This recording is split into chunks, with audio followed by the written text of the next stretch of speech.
Welcome to this presentation on Oriental lilies grown in North Texas.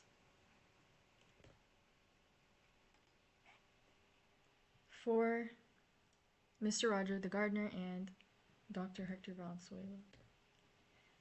So, the area in which these lilies were planted is North Texas DFW area, which falls under the humid subtropical Köppen climate type. It's like around right here. And that is CFA. The average weather in this area is, temperature-wise, is around 36 to 95 degrees Fahrenheit. And then the average rainfall is the highest in April and May when these lilies are planted.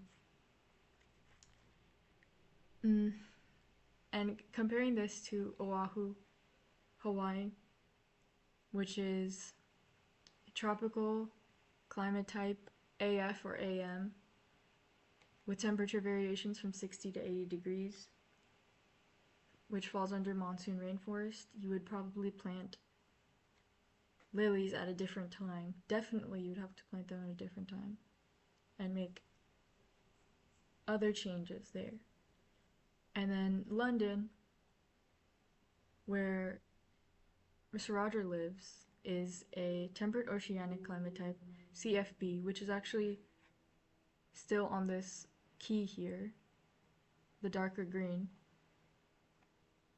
because it shows up around here in Texas. That is called temperate oceanic CFB, and the temperature ranges is from 40 to 78 degrees Fahrenheit.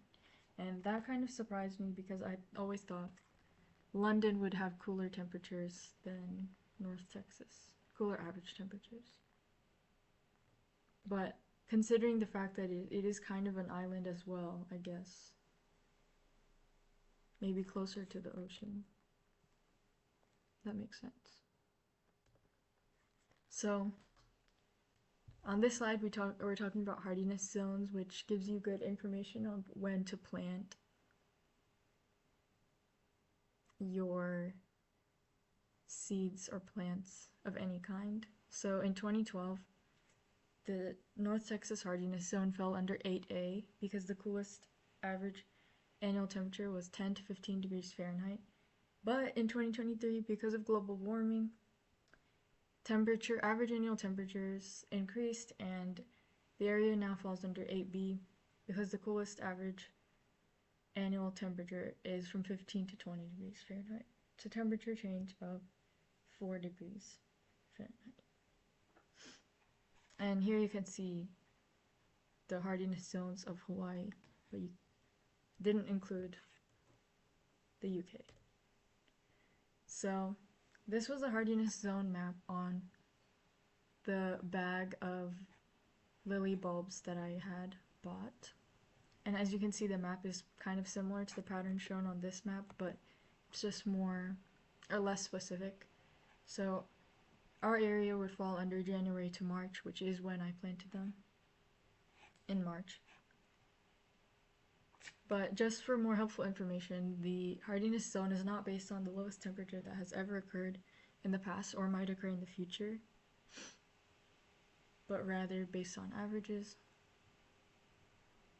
And there is a limitation of the hardiness zone map, and that is that there could still be microclimates that are too small to show up on the map. So like, let's say Frisco, Texas was like, for some reason, way colder than Dallas. That might show up. Maybe like, let's say my neighborhood specifically, that would not show up. So, speaking of localized microclimates, those are fine-scale climate variations, like small heat islands possibly caused by things like blacktop and concrete, in my case concrete. And individual gardens might have localized microclimates, so your entire yard could be somewhat warmer or cooler than surrounding areas because it is sheltered or exposed. So for example, if I had a really high fence and my entire yard was covered in shade the whole year, it would be a lot cooler than my neighbors. But anyway, even within the yard itself, if I wanted to plant something that requires less sunlight, I would do it near the fence or just somewhere completely shaded, and that would have a different microclimate. No hardiness zone map can take the place of the detailed knowledge that gardeners learn about their gardens through hands-on experience. So, more information about mine specifically is that it's a North Texas suburb, specifically potted on concrete patio with various types of pot materials. So each pot even probably has its own microclimate, and each pot is either a darker color, lighter color, larger, smaller. There's some made of clay, there's some made of plastic, and I'm sure they all retain heat at a different level, especially also based on their positioning, material, height, etc. So this is the bag of seeds that I bought, and it's called Longfield Gardens Spring Mix, which contained 3 different types of flowers, one being of course the Oriental Lily Gomera here, which was unlabeled. Then this one is Gladioli Blushing Pink Mix, which did end up growing, but this Freesia Double Pink did not emerge from the ground at all. And I think the reason was because the hardiness zone said January to March, and I planted all of them in March, and I think the Freesia one is meant to be planted a little bit earlier, possibly for this area. But the other 2 did fine. Well, you'll see. So, because of this, because the bag was unlabeled and after they had bloomed, I noticed that the successfully blooming lilies kind of did have a white line around them. And they didn't really look fully fuchsia like these examples of Gomera on this side. So I was wondering, could they possibly be stargazer? And also because there are so many studies on stargazers, and there's absolutely none on the Lily Gomera. Yeah, so it made it a lot easier to just look for stargazer studies.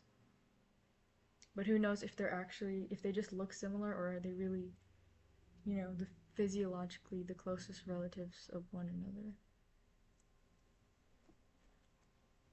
But look at this, like, these tepals are smoother and these are a bit wavier. So, that's probably... Yeah, at the end of it, I do think it was Gomera. So anyways, history of the lily. The lily has been in recorded history for a long time. So this artwork is from Crete, Greece, from 1580 BC of the Minoan civilization. I thought it was really pretty. Then it went on to be featured in various cultures like Egyptian, Roman, Assyrian, and lilies were found native in Japan, China, Burma, India. Oh, and different varieties have also been found natively in North America. Easter lily was grown a lot in Japan, and then in 1819 the Royal Horticultural Society brought those from Japan to the UK. Then the UK spread it to Bermuda and other places that it occupied during its phase of colonization that kind of still goes on.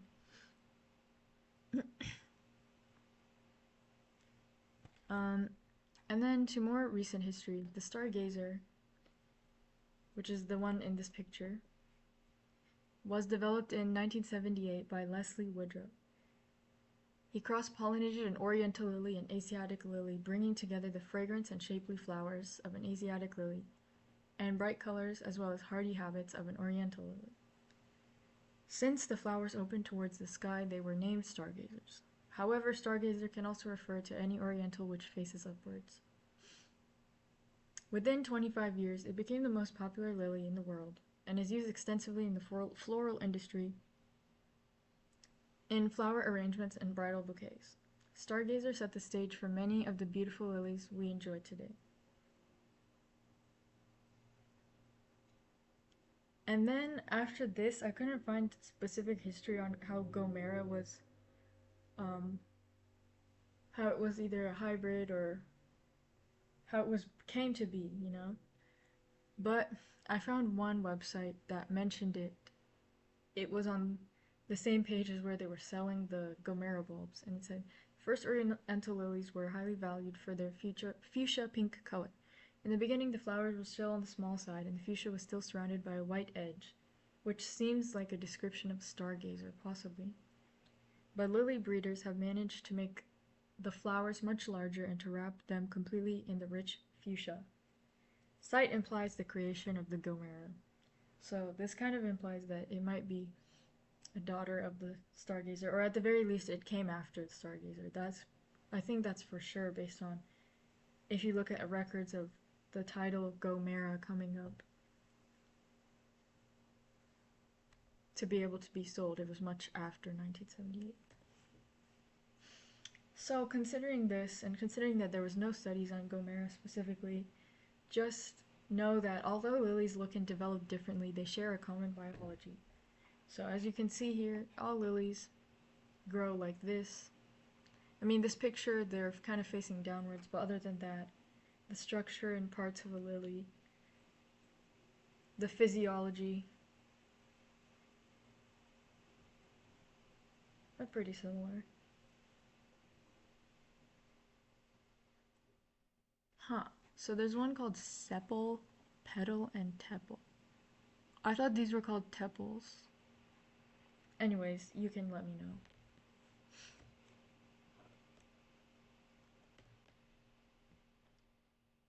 So this shows the similar development of different varieties of lilies.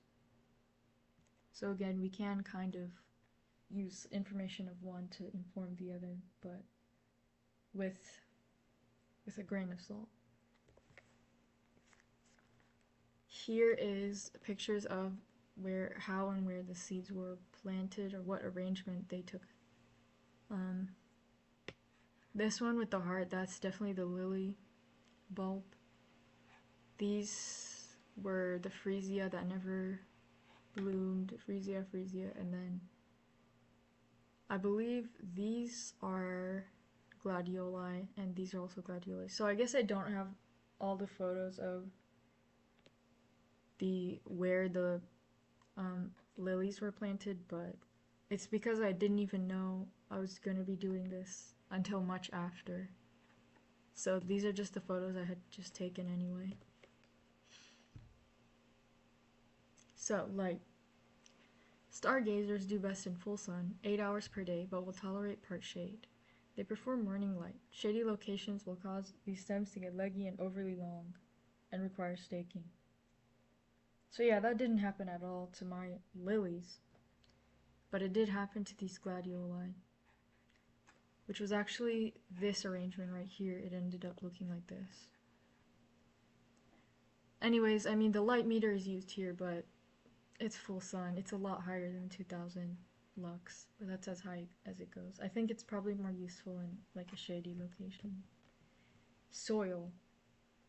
Oriental. Oh, by the way, these come from a Stargazer Lily blog.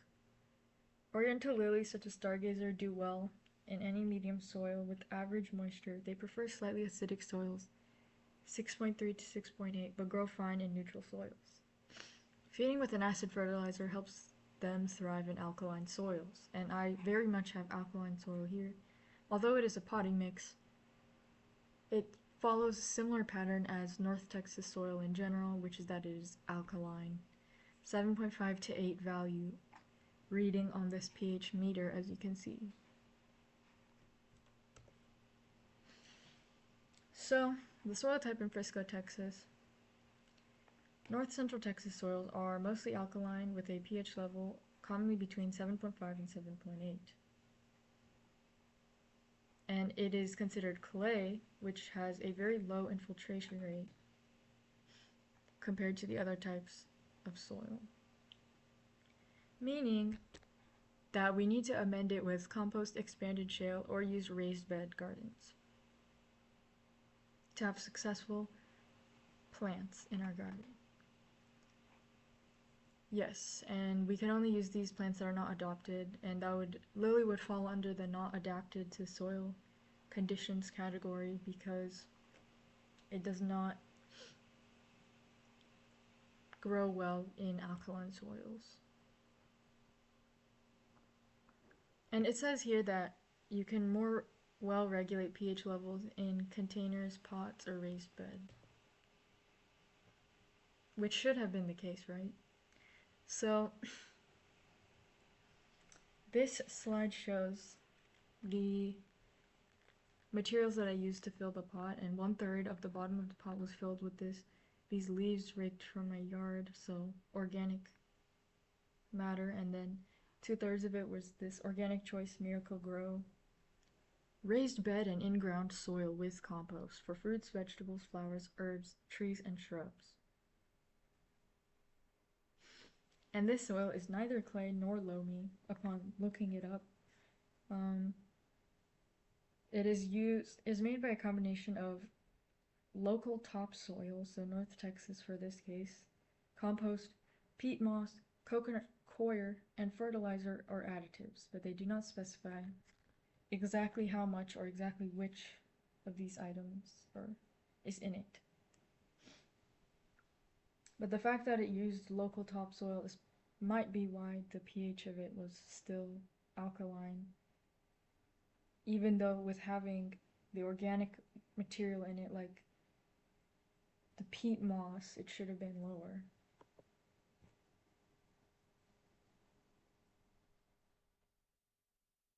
Tips for choosing the right soil for Stargazer Lily. Conduct a soil test so you can know about the pH level and nutrient content. However, as we will find out soon, nitrogen levels can't be tested well with the soil test because, especially in hot conditions, because it will rapidly deteriorate. pH level adjustment. So if it is too acidic or too alkaline, so below 6 or above 7.5, you may need to add calcium carbonate or sulfur. In our case, it would be sulfur.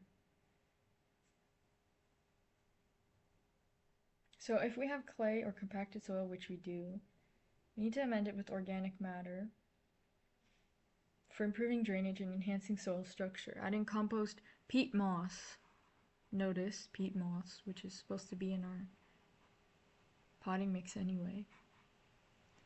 Or well-rotted manure will increase the soil's ability to retain moisture while preventing waterlogging. Consider raised beds. If your soil is consistently heavy or poorly drained, consider planting Stargazer lilies in raised beds, which allow for better control over soil composition and drainage. So I had one planted in a raised bed. You'll see that was the only one that really did well.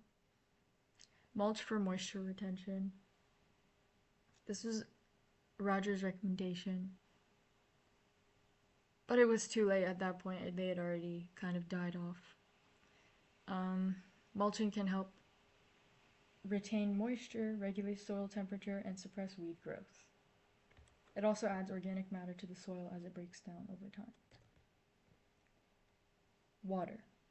Stargazer lilies need to be kept uniformly moist, but the bulbs may rot and die if allowed to soak in boggy conditions or standing water.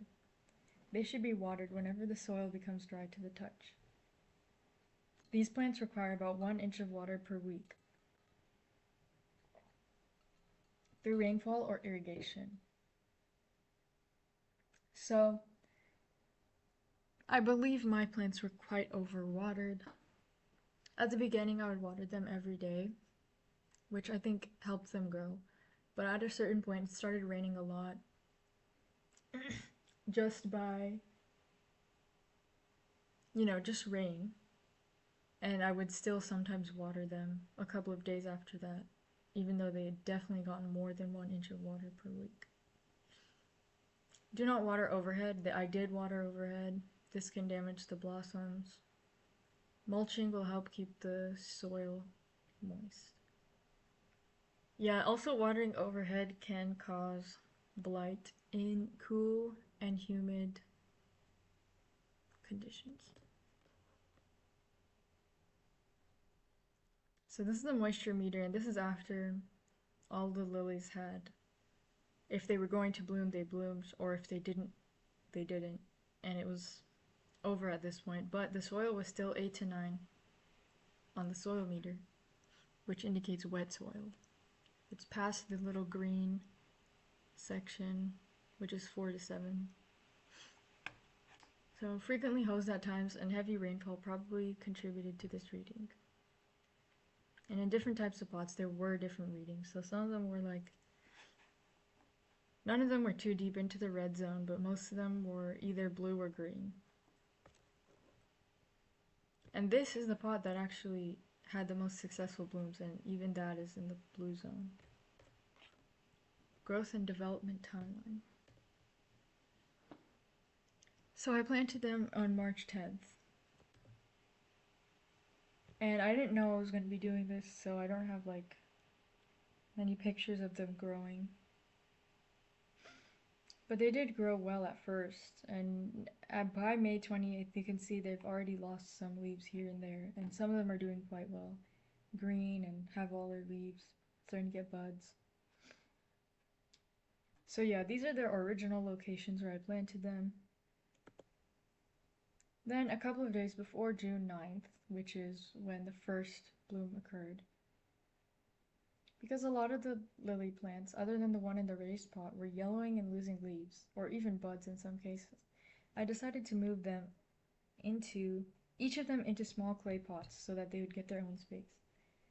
None of them were as developed as the raised pot, and I thought giving them their own space would help.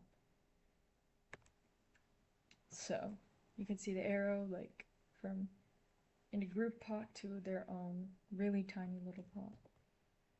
The first bloom occurred on June 9th, 2025 of the raised pot. I lost one of the bulbs during transport because when I was taking it out of the soil, it just detached from the rest of the shoot. The shoots and roots detached.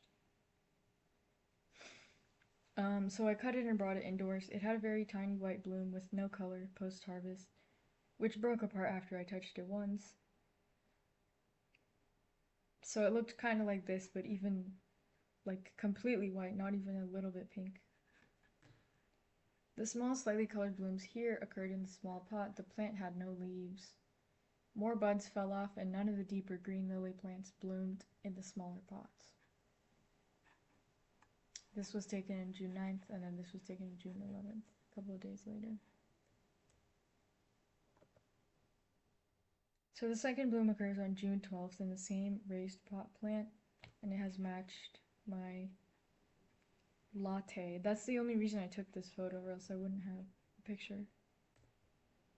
Then the third bloom occurred on June 14th in the same raised pot, and it is the same plant that actually bloomed 3 times, and none of the other ones did at all, unless you count the really tiny ones.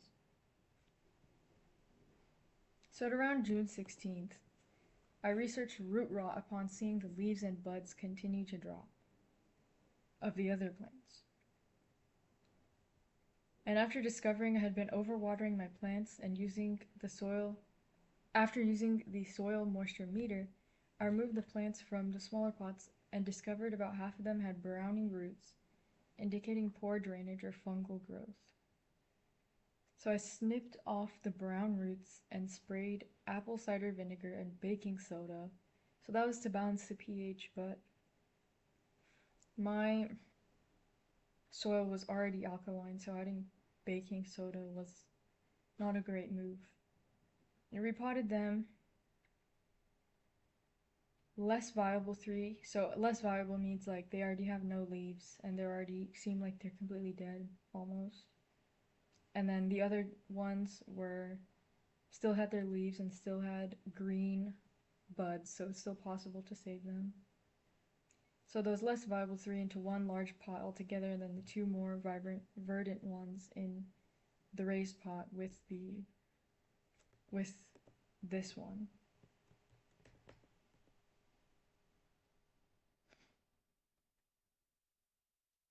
Then on June 17th, probably, the first colorful bloom occurs by a new plant. This is the day after when many of the petals have already fallen off. So maybe you can consider this successful bloom, but not really, because See, this is like a twisted petal here, and then, or is it a tepal? Either way, it's twisted, and they're all different sizes, and it doesn't look so uniform. And the less valuable plants are all dead or nearly there, and the final viable plant is yet to bloom. Then this is the final plant, bloom. Can you even call that a bloom? The last lily bloom occurs and it produces a small and undeveloped light pink flower. A few days later it will break apart to the touch and wavy, undeveloped stamen fell out.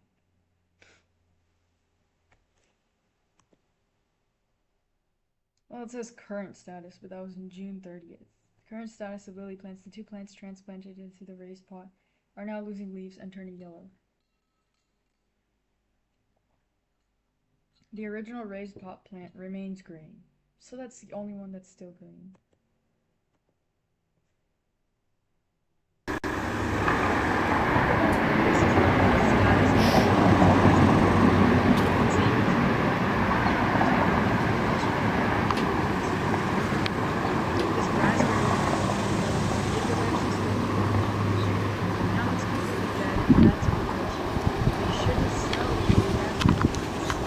Where they won't grow.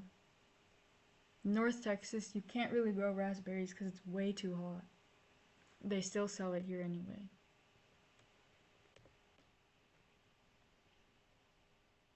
Another update on July 22nd. Only the raised pot flower remains. Everything is completely brown. And the raised one has become yellow. Unfortunately, the raised one also became completely brown on August 15th. But the bulb still seemed alive even though the entire plant was brown. And it looked dried out. It's because after like this stage, I stopped watering it and then I started watering it too much to kind of balance that out. But that's one of the worst things you can do. Like very low and very high watering is one of the worst things you could do for the lily. And then I was questioning, should I trim it down for the next year? At this point, it still had a chance. But then I chopped it and left only a few inches of the brown stem. But then, by August 30th, the bulb disintegrated, and I think the soil was too moist, and it just disintegrated the bulb. This is the kind of current video.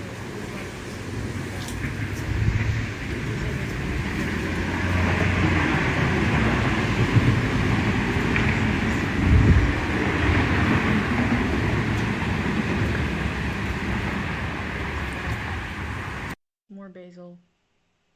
Notice how that video was worse quality and this was an iPhone versus a very old camera, so make of that what you will. The old camera is better. So theories of why only one of them succeeded. Theory 1, the raised pot was in full sun the entirety of the season, never shaded by other plants. Theory 2, the raised pot had all the space to itself, only one bulb planted, while other lily or gladioli roots did not interfere with its nutrients or space, unlike in the other pots. 3, the raised pot was large enough as compared to those really tiny pots that I had transplanted the other ones into. 4, the raised pot was raised up off the concrete patio, allowing excess water to flow through the perforation, so that made it more well-draining than a lot of the other. Some of these other pots were not draining at all. Number 5. The raised pot was not in direct contact with the concrete patio and therefore did not absorb excess heat from the ground, because the bulbs like to stay cool while the leaves and buds like to be in the full sun. And number 6, transplanting shock in the moved plants, especially after bulbs forming and leaves dropping. And the raised potted plant was never transplanted. That's really important as well. The transplanting shock definitely happened because, well, you'll see. Temperature and humidity. Maximum bloom is achieved in midsummer where temperatures consistently reach 80 to 90 degrees Fahrenheit. And that is around when my lilies bloomed.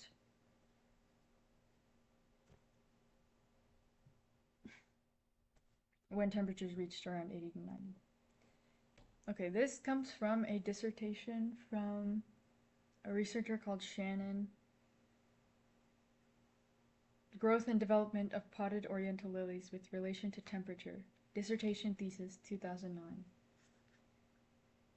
This study relates to the discussion about temperature, something that Roger commented about, and its relation to growth and development of lilies. I spoke with the author, and she did not think that the lilies I have are stargazers because the white striping is not pronounced enough.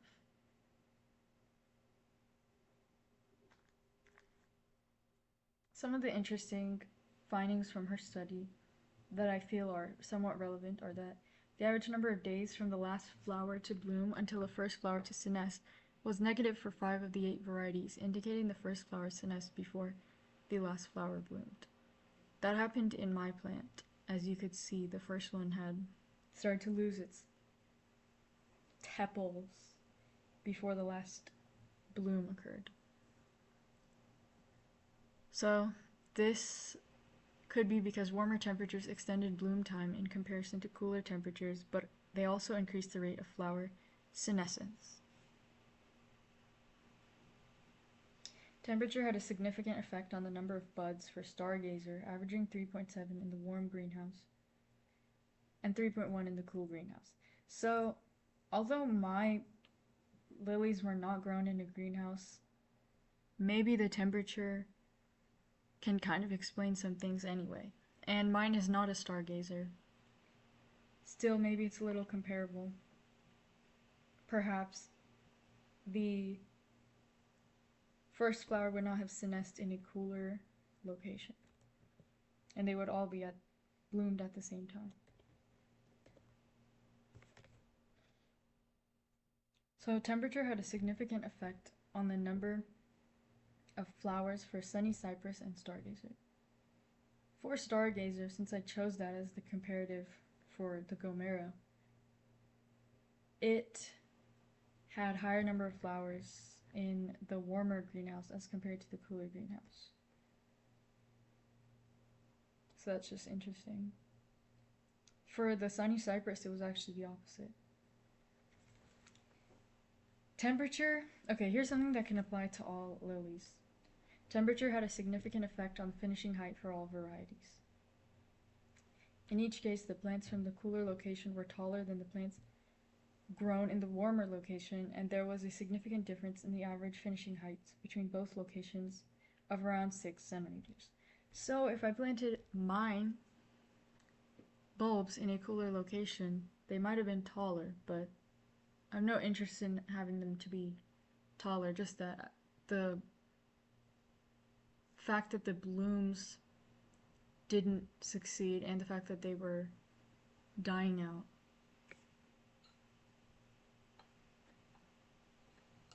I wonder if that has something to do with nitrogen, because I've heard a lot that nitrogen controls the growth height and the amount of leaves. So does nitrogen in a warmer temperature area, is it less available then? Actually, I have no idea. Let's press on. Only after 8 and stargazer had yellow leaves at bloom in the cool treatment. And that's highlighted because my plants for certain had yellow leaves at bloom. Actually, they didn't even bloom.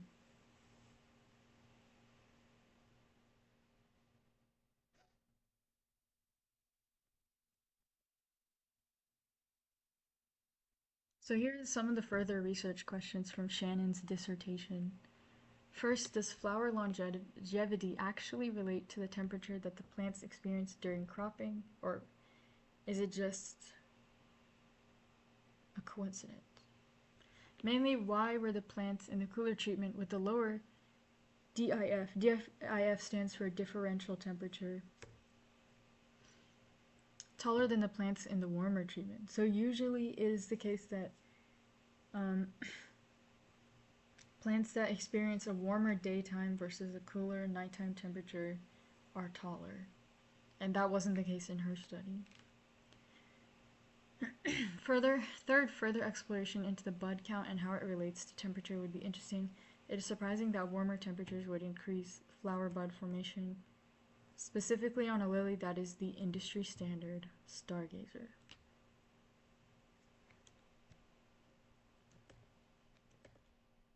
Okay, so here is two graphs, one of spring and one of summer, of temperature in Frisco, Texas. And I kind of just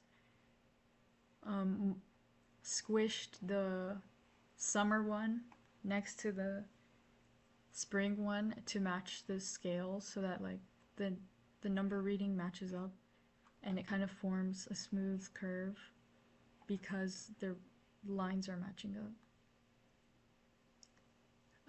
to produce a full graph of March through August.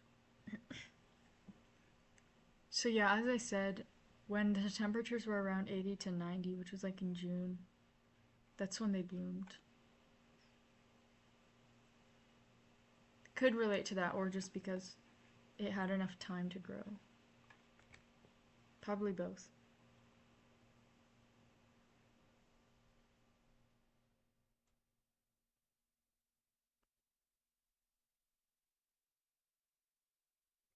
So this can explain why some of my pots were so waterlogged, because of the heavy rains, as you can see, between April and May to June.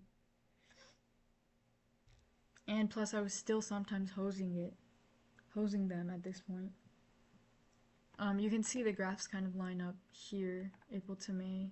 And that was a lot of thunderstorms. Looking at this key here, that was a lot of thunderstorms and moderate rain and fog.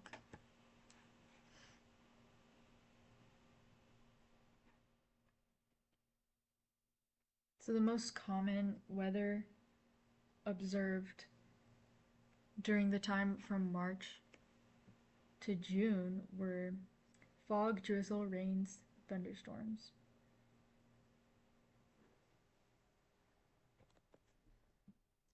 So these graphs kind of just show how it feels, and you'd kind of have to ask a plant how it feels for them, but this is the assumed how it feels for human beings. Humidity comfort levels. Dry, comfortable, humid, muggy, oppressive, miserable. It's quite descriptive. Comfortable, warm, hot, sweltering. I think this might depend from person to person, no? So, this slide is to show that the relative humidity of North Texas, or Dallas, Texas specifically, over the year, which does fall into the optimal humidity levels for growing Oriental lilies. Here you can see it kind of ranges from 60 to 70.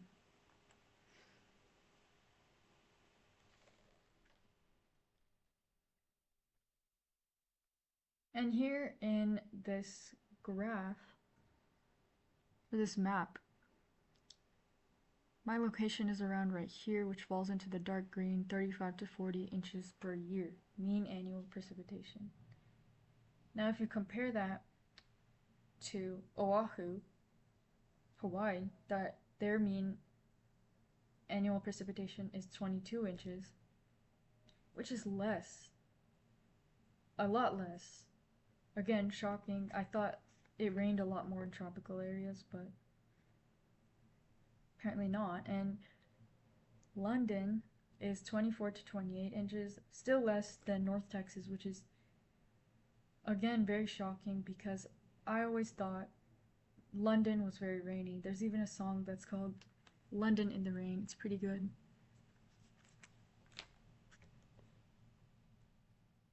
But yeah, I always thought it rained a lot there. Okay, now, remember when I said you'll find out later Here we are at transplanting success information from this book called National Proceedings, Forest and Conservation, Nursery Associations from 2002. Importantly, stress resistance in roots has a very strong seasonal periodicity, so you can't just take them out of the ground when they are in their growing season. That would be very catastrophic. During times when roots are active, their stress resistance is very low, so that a slight disturbance can have serious consequences. This phenomenon, more than any other, defines the biological lifting window for bare rootstock.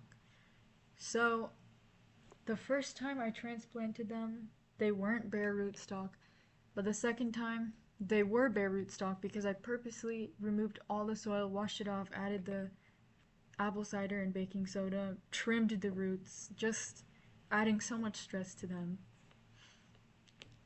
They were bare rootstock at that time.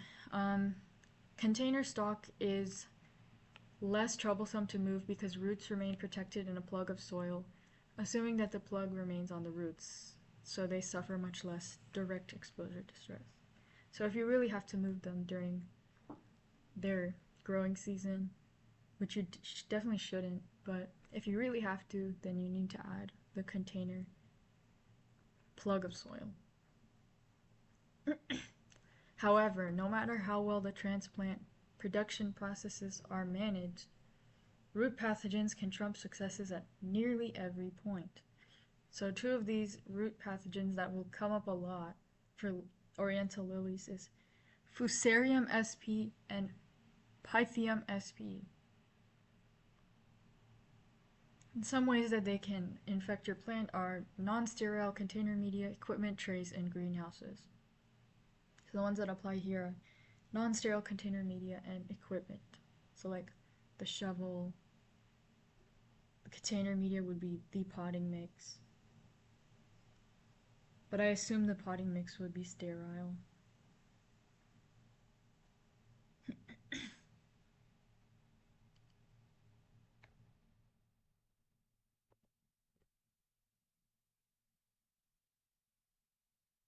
So this stuff on the studies on this slide are interesting but not practically relevant in this instance because I tried to rid my plants of their home soil. The first point is talking about how home soil helps plants in translocation. So the study was called Preparing Threatened Plants for Translocation, Does Home Soil Addition and Nutrient Loading Improve Growth and Flowering? And it demonstrated that there were no negative effects of growing plants using home soil. And home soil is not just the soil that a plant would, like, it's not just the soil that a plant would natively grow in, like the entire region. It means specifically the soil that it did grow up in. So not just like any soil around the general area where that plant would have grown, but specifically the soil that has the same microbiome, that exact same place where it grew.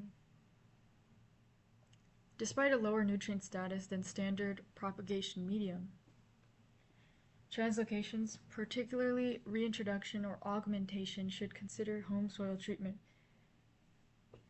within pilot studies as a simple and cost-effective method of potentially reducing transplant shock. Providing ethical and phytosanitary measures are addressed. Ethical? I wonder what the ethical measures would be. There's probably some cases. Phytosanitary, that's just plant sanitary. The second study on here is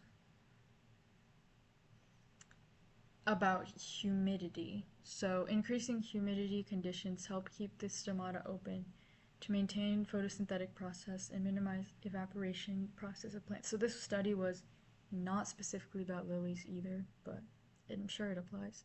By using regression analysis, it's forecasted that the increase in the air relative humidity by 10% would increase the leaf length, width, and aerial dry weight for this type of lettuce, Lactuca sativa.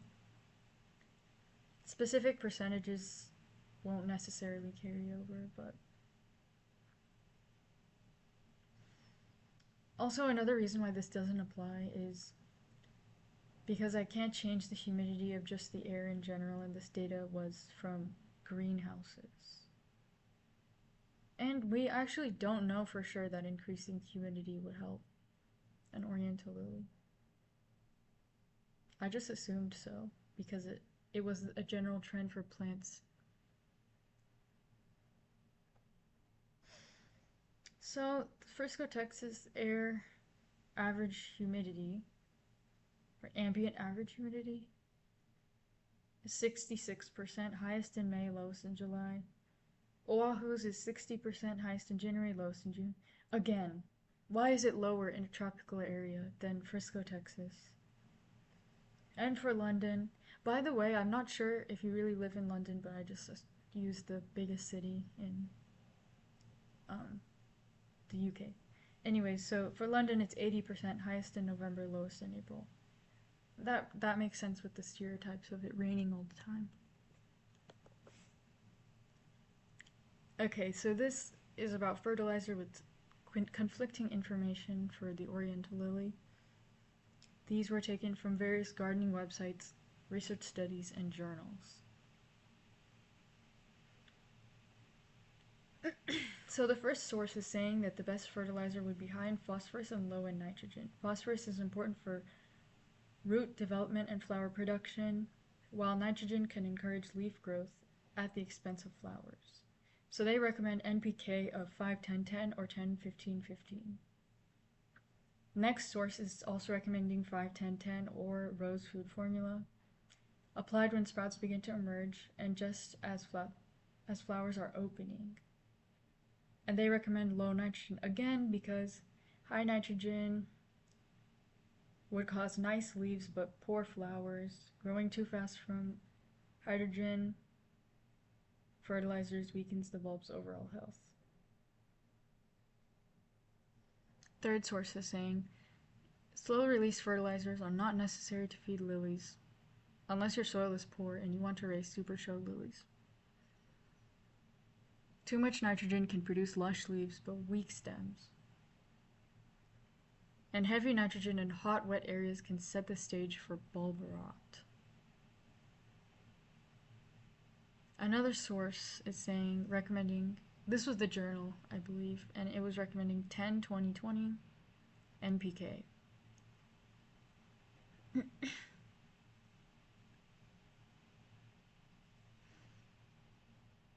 They were recommending it for Asiatic hybrids of lilies,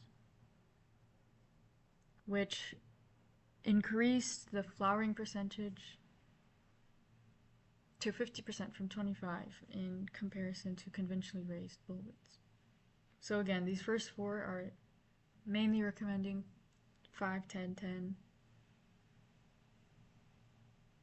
or it's just something with the nitrogen as the lowest number, and the other two is the same. The next two sources recommended 10-10-10.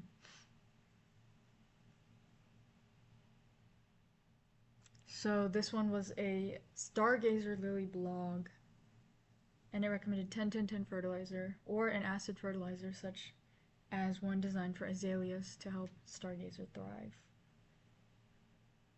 when soil conditions are not ideal. So that would be a recommendation for my soil. And then this last study was from Odisha, India, in an acidic environment of soil. So kind of like Hawaii, because they have acidic soil. It's the Asiatic lily compared to the control of no fertilizer. So like, considering they compared it to no fertilizer, I would take this not as the best recommendation necessarily because they didn't test other, like it's not a calibration study. So I think foliar application means when they apply it to the leaves and not the soil.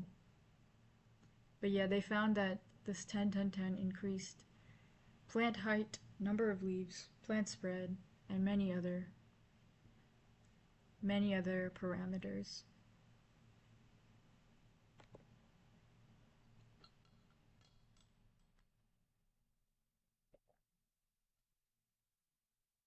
Okay, wisdom from DutchFlowerbulbs.com. Organic fertilizers are made from things like compost, manure, and bone meal, and they release nutrients slowly over time and improve soil health, compared to synthetic fertilizers, which are made from chemicals and release nutrients quickly. They can be more convenient but harm the environment if not used correctly.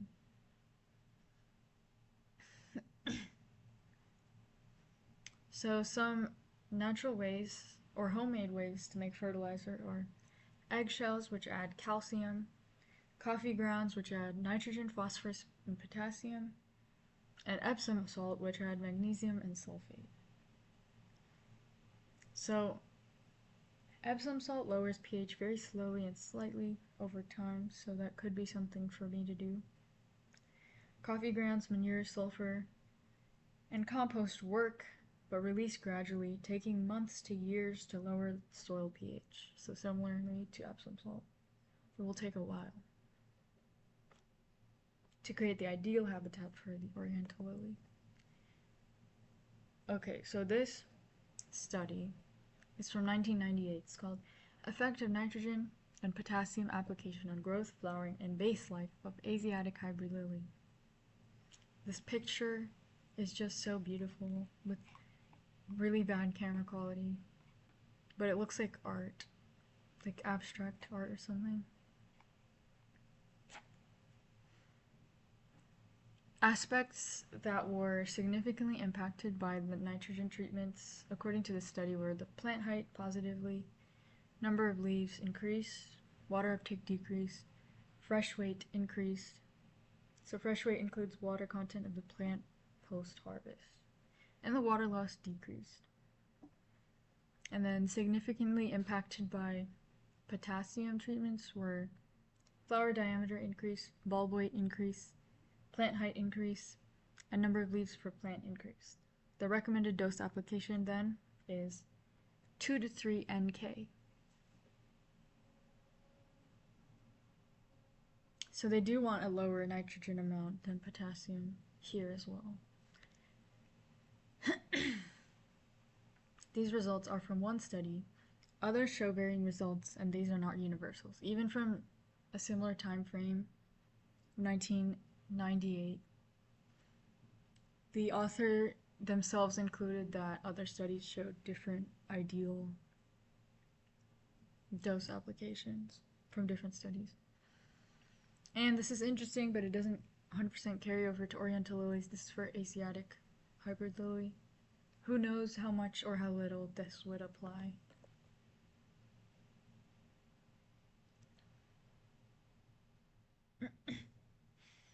Now, this review is called Optimizing the Nitrogen Use Efficiency in Vegetable Crops.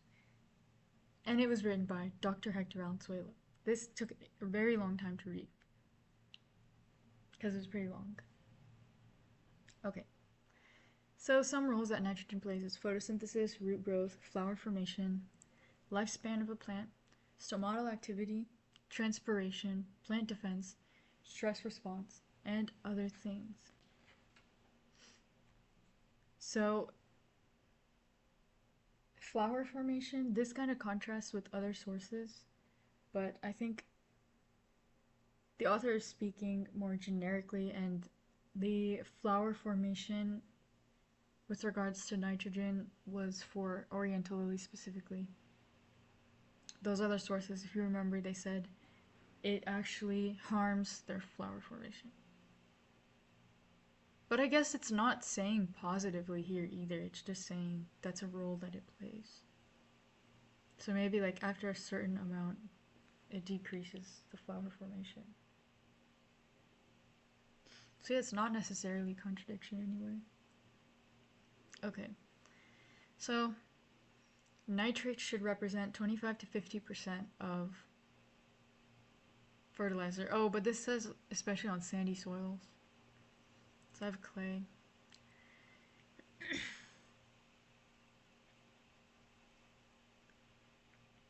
So my nitrate to ammonium ratio was 9 to 10.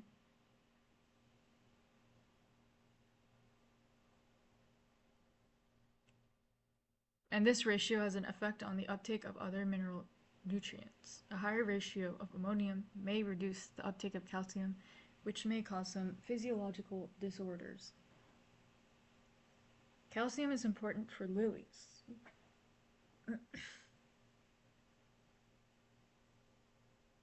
So that's an important thing to consider with my 9 to 10.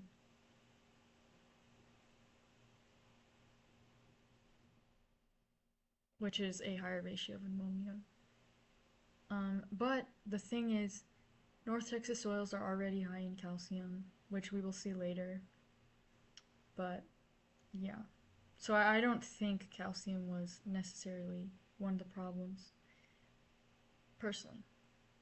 Anyways, soil N tests are unreliable to determine nitrogen rate recommendations because of its rapid chemical transformations, especially in warm climates. So this is what I was talking about earlier when that website recommended doing a soil test for nutrients. So something that could decrease nitrogen usage efficiency includes improper irrigation or drainage. So, that's what applies to my plants. Improper irrigation and drainage both.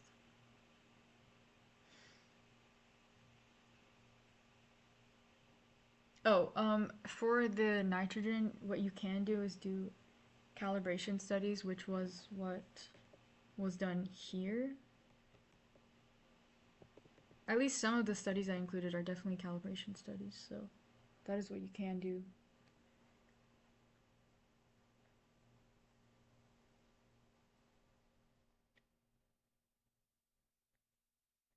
Okay. Oh, okay, and it also says unadapted cultivars may decrease nitrogen usage efficiency. So, like,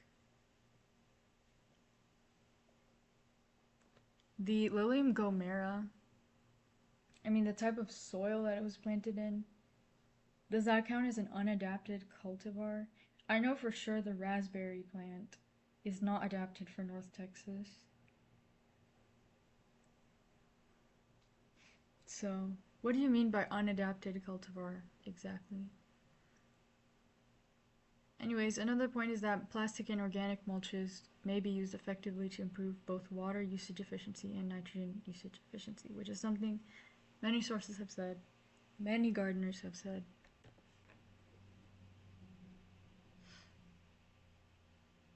Oh, but I had a question.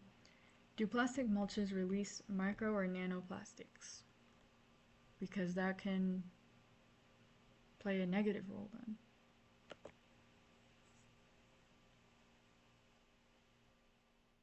So, a study conducted in a rain-fed, arid region of central Mozambique found differential effect in the response to organic mulch application, depending on the soil moisture holding capacity of the soils. As I said before, my Frisco, Texas soil has low soil moisture holding capacity. Crop residue applications increases the water usage efficiency and nitrogen usage efficiency in soils with a lower water holding capacity. So that could be good. Oh, I actually do have crop residue. I have cut grass on some other plants.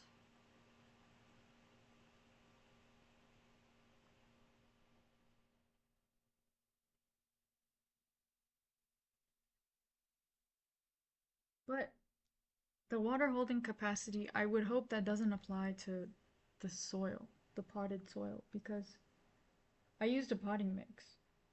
And potting mix should ideally have a high water holding capacity because of the organic materials. But these materials are also supposed to contribute to a lower pH. Yet it was 7.5 to 8, just like all North Texas soil, and that's kind of curious.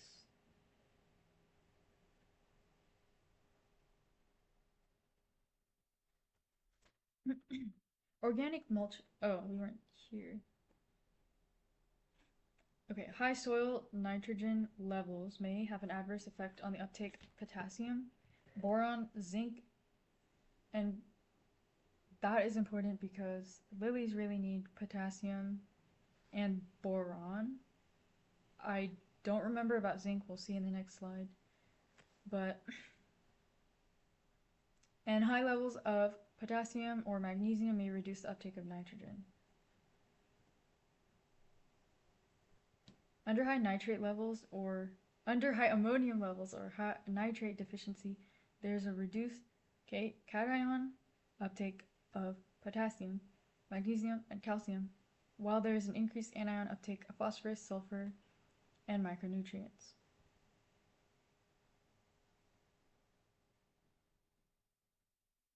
With the reverse observed under high nitrate levels. So, depending on what a plant needs, maybe the combination is best calibrated. Organic mulches also help to improve microbial activity, with reported improvements of 42% in microbial biomass. A literature review indicated that for cereal crops, mulching increased nitrogen usage efficiency by 4 to 17% compared to non-mulch treatments, and attributed primarily to an increased rhizosphere microbial activity.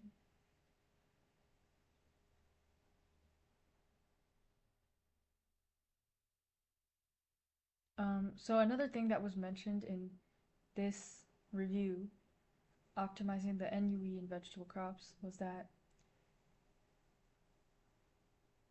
urea has a lower nitrogen usage efficiency than ammonia and nitrate, and it lowers soil pH over time, which would be bad for Hawaii, but would that be good for me here?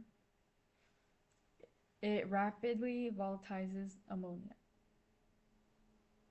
So I had a question. What about stabilized urea? I read about stabilized urea in a different study. But this is an inorganic synthetic nitrogen form, not to be confused with polymer-coated urea, which is a different type of synthetic urea. But my fertilizer was polymer-coated, which we'll see later. Okay, and now for this picture, it wasn't from the study, but it relates. So, how wonderful is that legumes fix nitrogen from the air themselves. You don't need to apply any. And then with their root exudates, they can transfer it to other plants through mycorrhizal networks. Isn't that so cool? You can plant a non-legume that does not fix nitrogen, and it'll gain from being planted next to the legume. That is agroecology, and that is the coolest thing ever. There are many examples of these type of plant relationships. Oh, this one's called nitrogen facilitation. So, oh wow, no need for close proximity in time or space. So you can plant a legume here and then a non-legume later. That's pretty cool. Anyways, intercropping systems, given the differential root distribution and exudate pattern of the component intercrops, so this isn't the root exudate pattern, also have a positive impact on the diversity and activity of microbial activity, contributing to improved internal nutrient cycles and nitrogen usage efficiency. So I did look up intercropping systems for lilies. None of them were Oriental. Actually, one of them was Oriental, but the other two were not Asiatic or Oriental. They were a different type of lily called Kaya lily, but you'll see.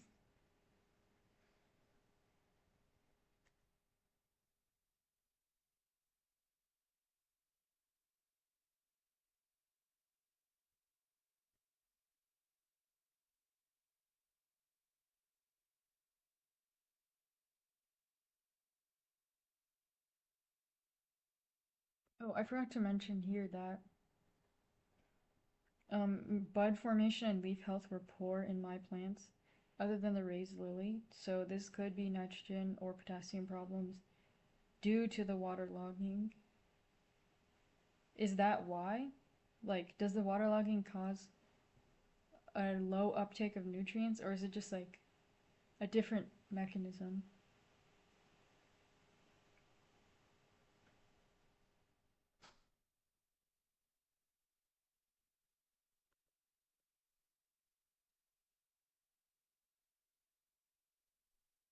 Okay, so this study is called Effects of Different Nitrogen Fertilizers and Deficit Irrigation on Quality of Lily Cut Flower. So they found that the combination application of ammonium and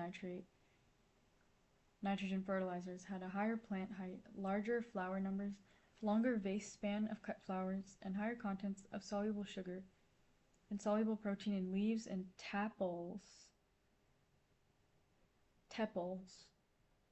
and less accumulation of MDA at 7 and 14 days after flowering.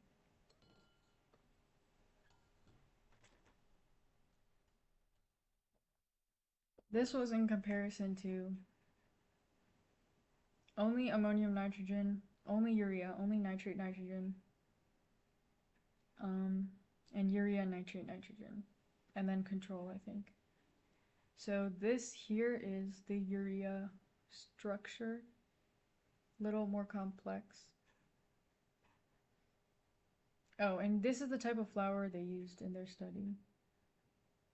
The Lilium spp CV Sorboni. It looks like this. It's lighter. It's really pretty.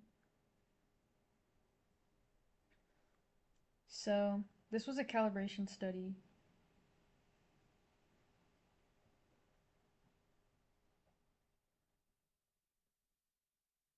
And MDA stands for malondialdehyde, which is indicative of oxidative stress.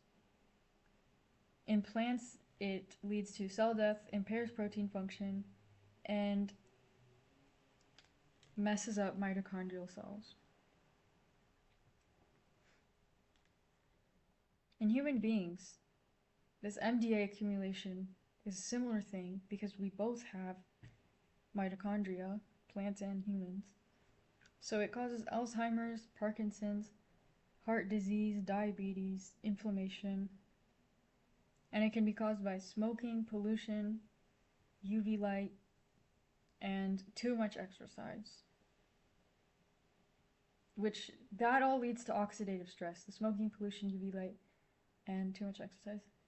And then the type of foods that cause a human being to accumulate MDA are fried foods, vegetable oils, meat products, processed sugary foods, and things that decrease it are fruit and vegetables, whole grains, and nuts and seeds. So, there are many reasons to eat healthy.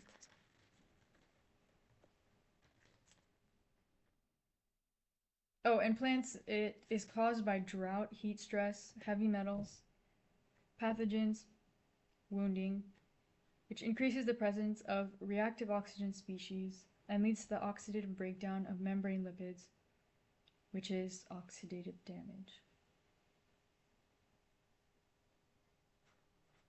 Oh, and this agrees with Dr. Valenzuela's study because it also concluded that a combination of ammonium and nitrate would be the best.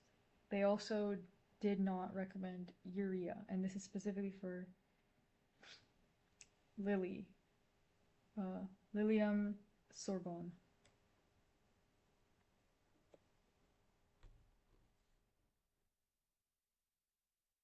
Okay, Frisco, Texas soils. Frisco, Texas has clay soil, which is a low water infiltration rate, 0.1 inches of water per hour, an equally low drainage rate, making it easy to overwater and drown our plants, which definitely happened in my case. Clay soil holds nutrients well, but it can become compacted and make it harder for grass roots to grow deep. So this is about grass, like lawns. So it talks about this method of cycle and soak where you basically run your sprinklers for a short amount of time and then you do it frequently, or like deep and infrequently is the preferred method for this clay soil.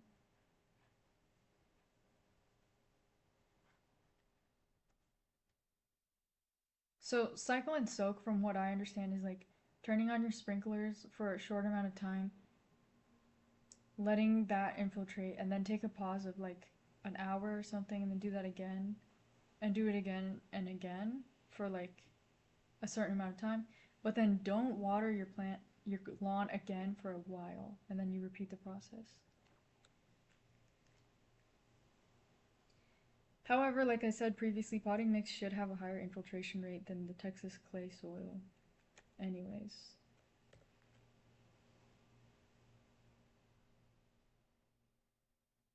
So, lawn care for Frisco, Texas.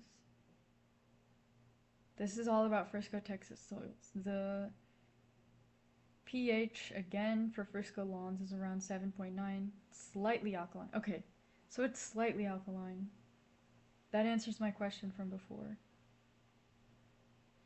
Around 3.6% organic matter. Lawn soil composition 55% clay, 25% silt, 20% sand. And then the availability of nutrients in Frisco lawns already, the highest you can clearly see is calcium. So high in calcium and decent organic matter is what we could take from this. So when you use, I think this is called a soil graph, soil chart thing, you put in 55, 25, and 20, and wow, it falls under clay. We already knew that, but isn't that cool?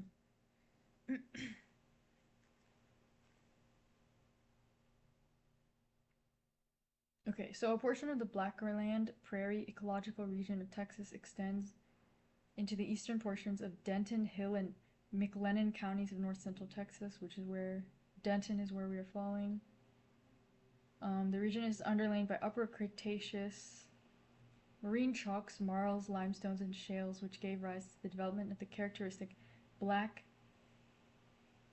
calcareous, I'm pretty sure that means high in calcium, alkaline, heavy clay soils. Although historically a region of tall grass prairies, today much of the land is devoted to cropland and other agricultural enterprises. Cotton, corn, milo, and wheat are grown throughout the region.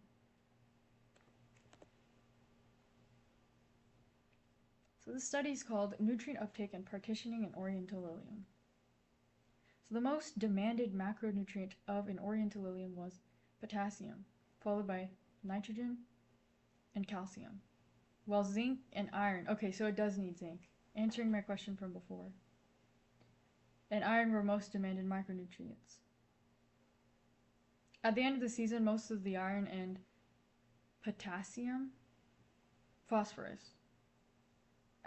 Most of the iron and phosphorus and nitrogen originated from the bulb, which means it wasn't due to the addition of it into the soil, but it was held on by the plant from a previous growing cycle, basically is what that means. Whereas most of the calcium, manganese, and magnesium were uptaken by the roots. So that was like added in the soil or present in the soil, and that's why the flower has it, or the plant has it. And then, based on the uptake times, suggestion by the studies that fertilizer should start at transplant time, which does make sense. So here are some of the uptake patterns of the four most in-demand nutrients for the Oriental lily. So the first graph is potassium, which mostly goes to the bulb and the leaves, apparently. This one is nitrogen, which mostly goes bulb and leaves. Calcium, that goes very much so in leaves. And that makes sense because later on we'll see. So, upon trying to find out why my plants dropped a lot of leaves. Calcium deficiency comes up a lot, but it doesn't make sense because North Texas soils are, what is the word? Calcareous. So, or maybe it's just the waterlogging that prevented them from uptaking the calcium, so it didn't really matter. And then phosphorus, bulb, that's the main one there. And then you can see it's the uptake curve. This one's like kind of linear, not really. This one's almost the S shape. This one's a little exponential. And this one's an S shaped, kind of.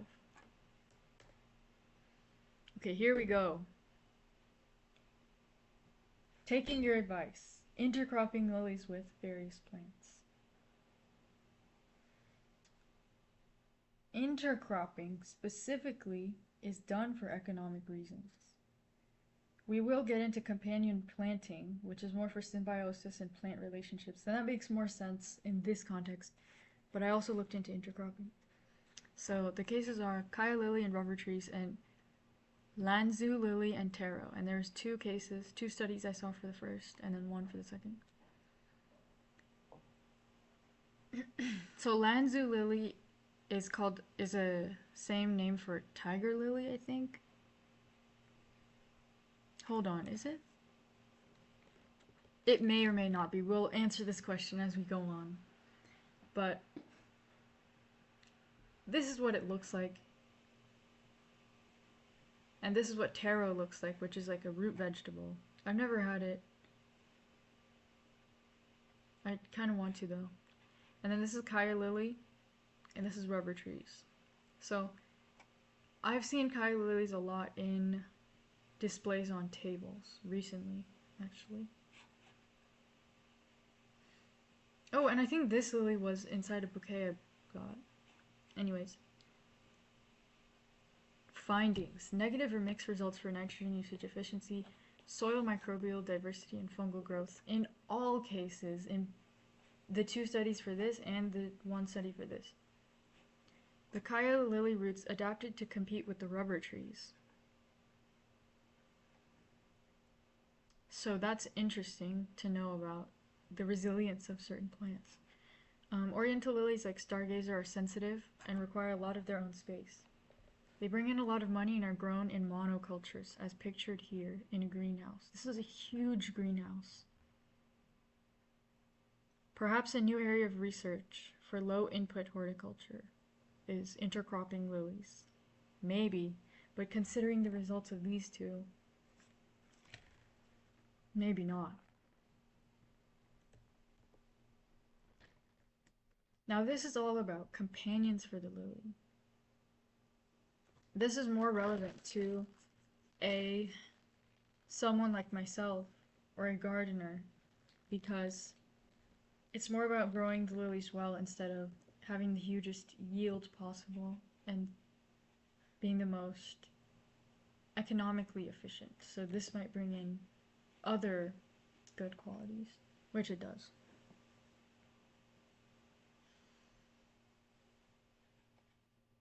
So in first place, among the protective plants should be given to the Crown Imperial. This is the Crown Imperial right here. It discourages mice and voles. So we do have mice in this area. I'm not sure about voles. And it is an especially good neighbor to lilies, like tiger lily, Madonna, martagon, Turk's cap, etc., for which it can serve as a trap plant.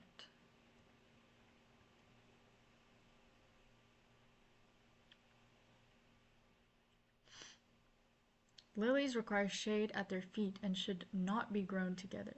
Should be grown together. Isolated specimens do not thrive. So that's pretty opposite to one of my theories that were saying like the raised pot lily thrived the most because it was isolated. Maybe it was the other aspects of the raised pot lily that helped it thrive. But maybe the shade at its feet was just because of the angle of the soil in the pot, and maybe the leaves provided shade or something. Or just that it had enough factors in its favor that didn't matter that much. So, garlic, one of the health promoting members of the onion tribe, is another good companion for lilies because snails are deterred by it and mice. So, this is garlic, the garlic plant. You know, when I was planting these bulbs, I've never seen lily bulbs, or at least I don't remember ever seeing them before. And what I first thought is that they kind of look like garlic. Same with the gladiolus bulbs. Okay, marigold. I've seen marigold in so many companion plant articles, not just for lilies. So marigold seems to be this amazing flower. Its main virtue resides in its roots, and it inhibits nematodes. And this is the marigold right here. And then from a different book, I found that lily grows well in raised beds and is ideal for mass plantings along a wall. So maybe along my fence in a raised bed for next time.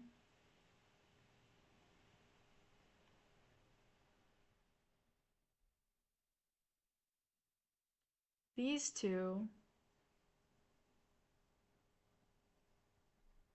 this one's called Aster, and I don't remember the exact name of this one. Somewhere on this slide it should mention these two. These were also, oh okay, I see. Delphinium is this one. Aster is this one. And this is marigold. This is the other book's recommendations for good companion plants. And that is for both looks and like it'll create a beautiful garden as well as having beneficial relationships. Okay, now here's the fertilizer I used. I know, just so disappointing. Oh, what? You can kind of see they have exploded here. So the fertilizer I use is called Osmocote. It's the fertilizer we've had in our garage for so many years. Osmocote Smart Release Plant Food. Indoor and outdoor plant food. Guaranteed not to burn. Feeds up to 4 full months. It says copyright 2012, so it's very old. If you do the math, that's like 13 years. Controlled release. The unique thing about this Osmocote fertilizer is that the resin coating on the granules allows for a controlled release of nutrients based on soil temperature. So like the heat causes the nutrients to release.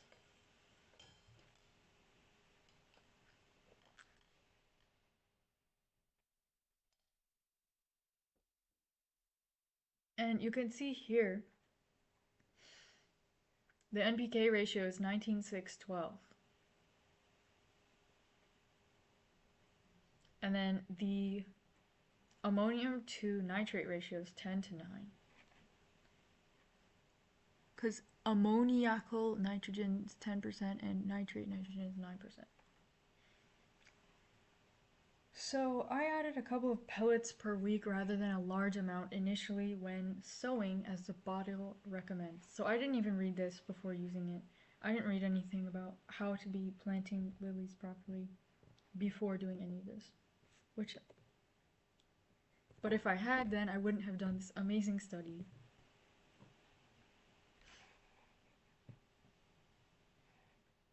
Okay. Influence of controlled release fertilizers on Lilium regale species growth and flowering. This is another study. Interesting. So this study is specifically about using Osmocote on lilies. So it's very relevant. And this is what Lilium regale looks like. They kind of bloom off to the side. They're not stargazers. So they found that the application of fertilization with Osmocote Pro at Lilium regale species caused an increase in plant height, number of flowers per plant, cup diameter. The best results being highlighted for the variant at which we have applied the highest dose of fertilizer. So it was a calibration study, but not for nutrients, but just for amount of Osmocote.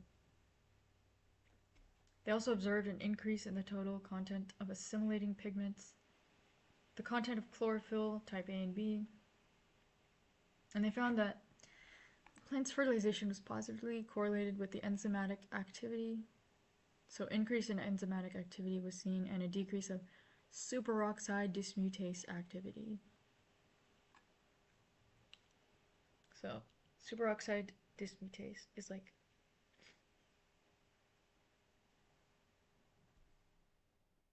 the defense plants have against oxidative stress. It destroys reactive oxygen species and prevents MDA accumulation. So this would be the free oxygen and then is converted into peroxide and more normal oxygen, regular. Important to note, Osmocote Pro is not the same as Osmocote Indoor and Outdoor that I used, and the control they used was no fertilizer. So the decrease in the superoxide dismutase activity is probably because of the less oxidative stresses on the plant. And there's less oxidative stresses on the plant because anytime you fertilize it, a plant, like decent amount, it's not gonna face as much stress because it has the nutrients that it needs. So that's probably the explanation.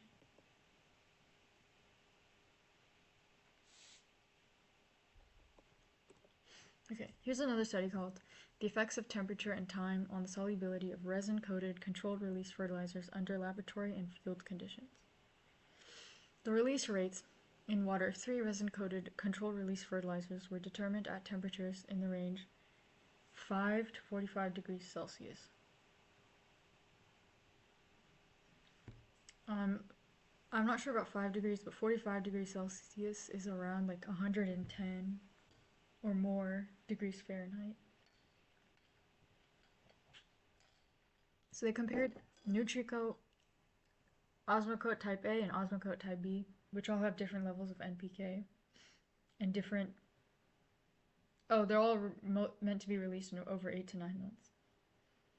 So the release rate of soluble salts from all fertilizers was affected by both incubation temperature and time, which is what they claim anyway, that is controlled release of nutrients based on soil temperature. So this is kind of just validating that that's true. This is an outdated study from 1978. There are different Osmocote formulations by now. None of these are the one I used. So the bottom line is that the higher temperatures it faces, the more nutrients it releases. And that would apply to mine if they still even worked, considering that they're from 2012. So when I was looking at this before, I didn't realize that these little exploded, I don't even know what this white stuff is anyway, but whatever it is, it's not meant to be there. I didn't notice this until much later. So this kind of indicates that it's must be somewhat expired at least, even at the time of taking that photo. By now I have thrown it away because I thought that came up after this summer, which I left it outdoors the whole time. So I thought that was the cause. Okay, so Osmocote stands for osmosis and coating. Osmosis means moving something from high to low concentration. So like nutrients would go to the lower concentration. And it's also affected by water. You need to water Osmocote for it to work. And then it's also based on temperature.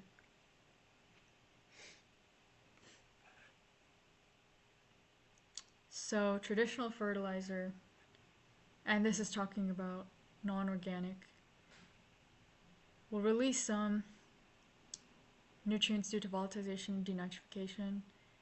It will lose some of its fertilizer due to runoff and erosion.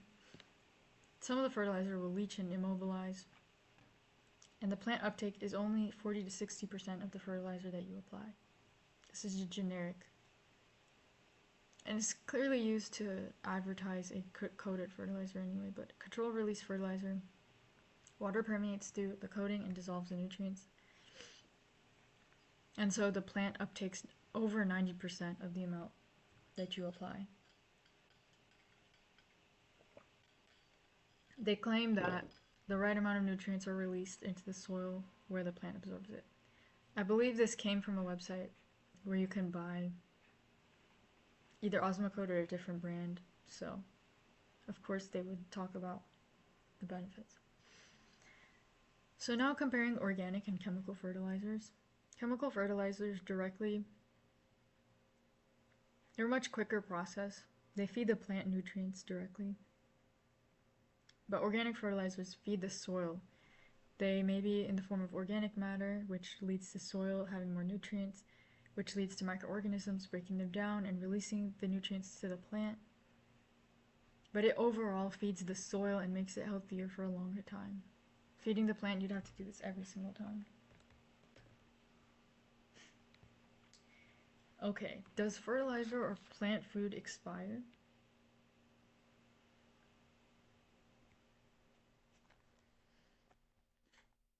Storage conditions. The most significant factor is storage. High temperature and humidity accelerate the degradation process. Storing Osmocote in a cool, dry place away from direct sunlight is crucial for maximizing its shelf life. So for 12 years, it was in a cool, dry place, the garage. Although the garage does get hot in the summer, sometimes. There's no air conditioning in the garage.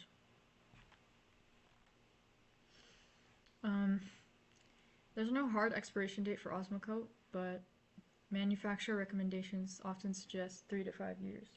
So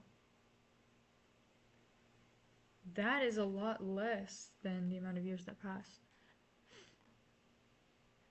Okay, visual inspection can provide clues. Check for clumping, discoloration, or strong ammonia odor.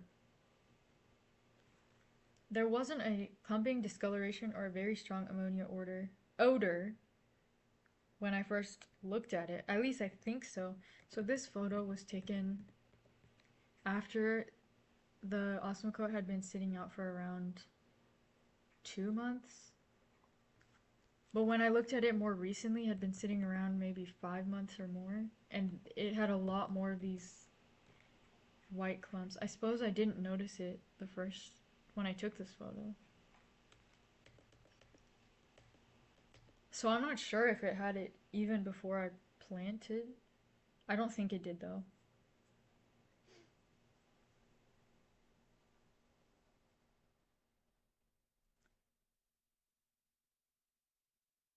While all Osmocote formulations are subject to degradation over time, the specific formula and type of resin coating can influence the rate. Generally, more advanced formulations with enhanced coating might exhibit slightly better longevity. Using older Osmocote isn't inherently dangerous, but nutrient release may be unpredictable. You might experience inconsistent growth, nutrient deficiencies, or even nutrient toxicity if the release mechanism is compromised. And then this website recommends that once Osmocote is past its prime, it's always better to err on the side of under-fertilizing than over-fertilizing. I didn't know any of this before I planted, and if I had known more about what Osmocote even was, I would have never added it to my soil because it's resin coated and it leaves microplastics in your soil. So you're supposed to literally go in and pluck each one out after the growing season and throw it away.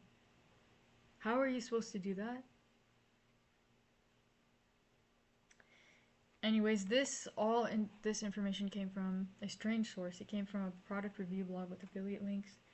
For some reason, no other site talked about this, and that was strange.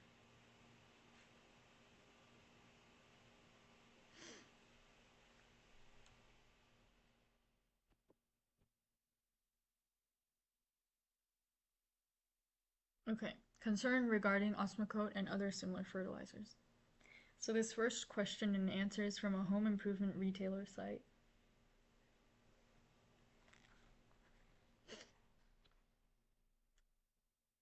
Does the polymer coating dissolve, or does it leave little plastic-like bits in the soil? Asks New Yorker in 2023. Osmocote Smart Release Plant Food plus prills absorb moisture from the soil, causing them to swell. Okay, so that's the osmosis. The nutrients then slowly are released to the prills by special coating to the plant's root zone through osmosis. Okay, that's osmosis too. The prills will not wash away, nor do they disappear. Says Miracle Grow Consumer Services. Okay, Miracle Grow is answering this question. So the same company owned the soil and the fertilizer. Interesting. Monopoly. For years now, Osmocote has been among top polymer coated controlled release fertilizers, meaning it features a plastic coating on the pellets. So every time you see a different font, it's from a different site, but I'll have all the resources in order, hopefully, in the description. The coating technology in Osmocote from Maryville, Ohio, the O.M. Scott's company produced it, was developed in the 1960s, and this coating is classified as a polymeric resin. This coating process involves coating a soluble fertilizer core with a thermoset copolymer of dicyclopentadiene and a glycerol ester, linseed oil, dissolved in an aliphatic hydrocarbon solvent. So this used to be a patented process in many countries, but those have all expired, except for in Japan, they still have their copyright. It was copyrighted or patented as a pH regulating process. So if the nutrients had a high pH, the coating would have a low pH and vice versa. This graph was part of their patent. It's pretty blurry, but the pH treated one released things at a lower, more stable rate, released the nutrients at a more stable rate than the non. That is the one that dips lower.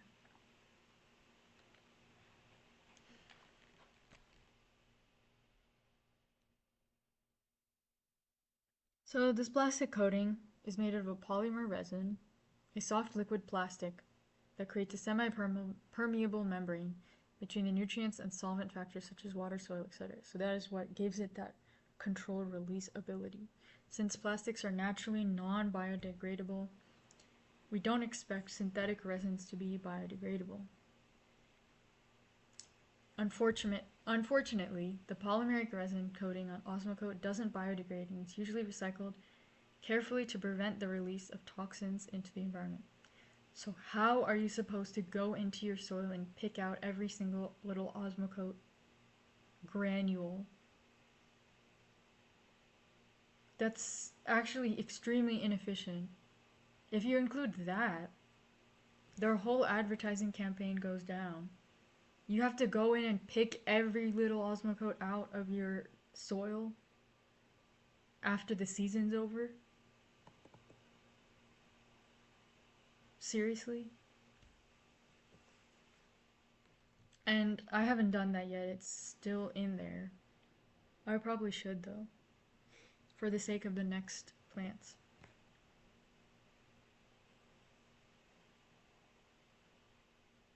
Okay. And now you might be wondering, oh, what happens if you do leave them? Why do these microplastics do? Impacts of micro and nanoplastics on photosynthesis activities of photoautotrophs, a mini review, may answer that question. At present, studies on influence of MNPs on the growth of terrestrial plants mostly focuses on grain crops such as corn and wheat as well as cash crops.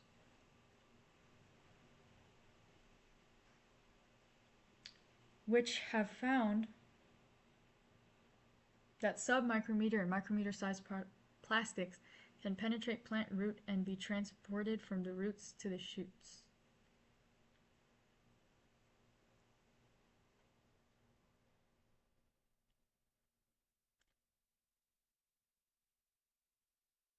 So that means they can go up the roots and be in the stems and leaves and whatnot. And then if you take into account the interactions of micronanoplastics and other substances, there are studies showing that they can affect the toxicity or bioavailability of other pollutants. So the combined effect of microplastics and dibutyl phthalate on the photosynthesis of hydroponic red lettuce, which is a cash crop,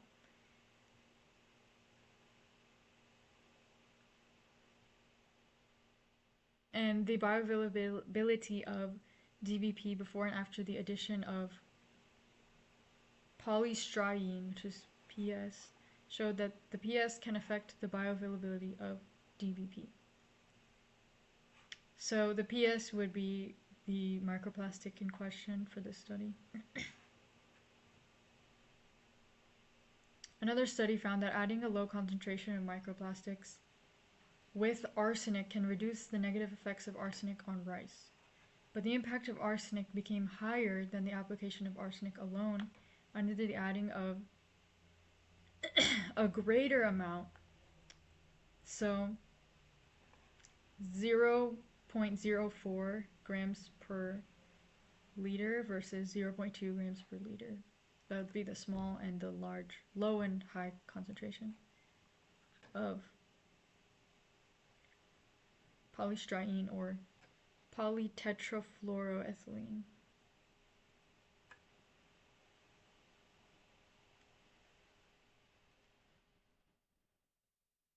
This demonstrates that the role played by micronanoplastics in the interaction of photosynthetic organisms with other substances is not static, and it may often show different effects with changes in concentration or particle size. And I think I know why,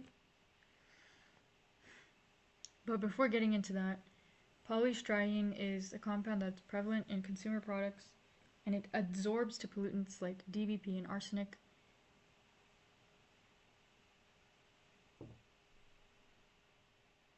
So that is why it was chosen for these studies. So reasoning for the fact that a lower concentration decreased the effect of arsenic and then a higher one increased it is because the lower concentrations can be uptaken by the roots, plant root, but the higher concentration would accumulate and not be small enough to be uptaken, possibly. So it wouldn't block the absorption of the arsenic, but it might be some other reason as well. And I think this slide might be where it is talked about.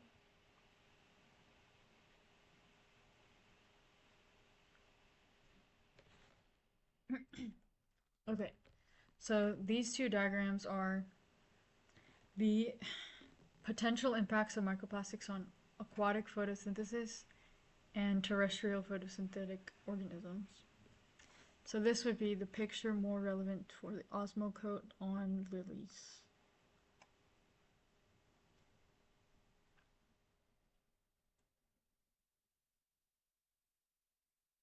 It's quite interesting pictures.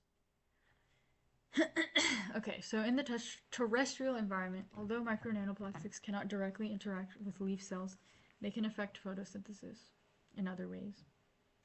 When the micronanoplastics in the soil come into contact with plant roots, they may affect the morphology and structural integrity of root cells. The adsorption, transport of nutrients, and even affect gene expression. Plants receiving external stimulus signals may produce a stress response, which affects the progress of normal cellular activities such as the extent of photosynthesis.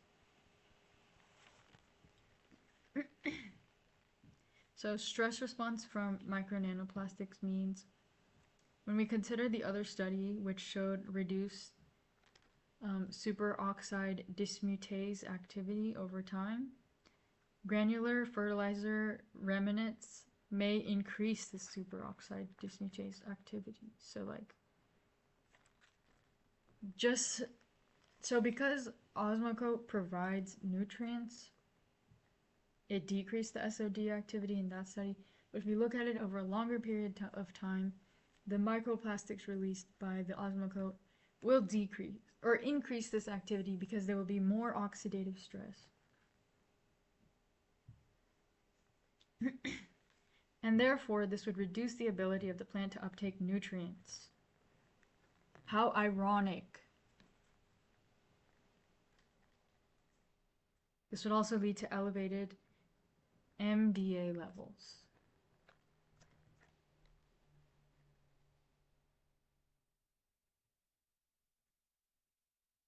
So the intracellular carbon dioxide concentration, stomatal conductance, and other parameters will also be influenced accordingly due to microplastics, especially if they're uptaken.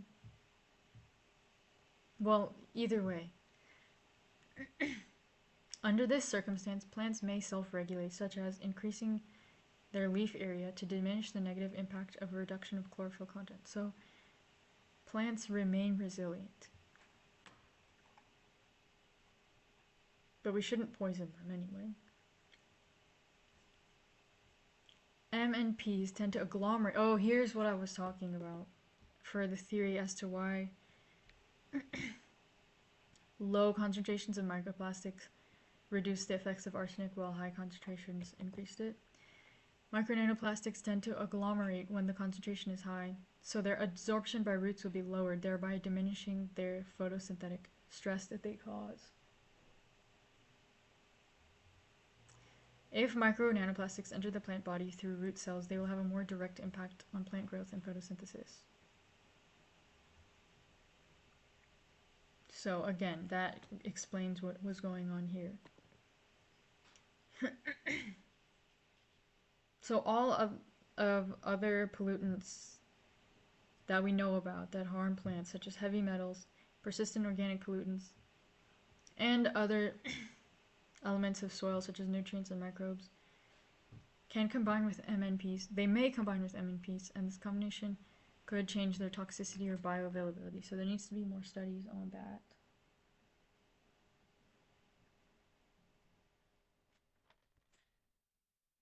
Oh, also, getting back to this part of how micronanoplastics may affect normal cellular activity such as photosynthesis and photosynthetic pigments in negative ways. This would be something to show that the other author, the other study, which cites an increase in chlorophyll A and B with Osmocote. So like, if you only consider one aspect of Osmocote, which is the increase of nutrients that it provides and in a good pace, maybe slow release, but you disregard the microplastics effects, maybe at the time they didn't know about it, that may actually reduce the chlorophyll content.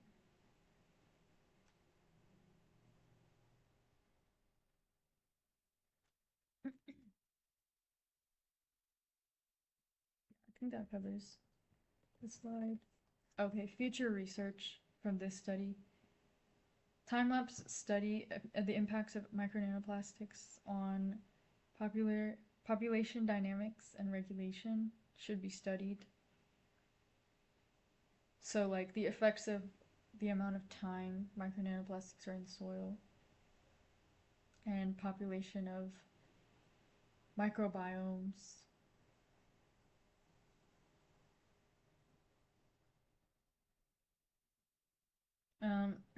The fluctuations in the microbial community at the site of micronanoplastics accumulation and the absence or presence of microplastics needs to be further studied as well.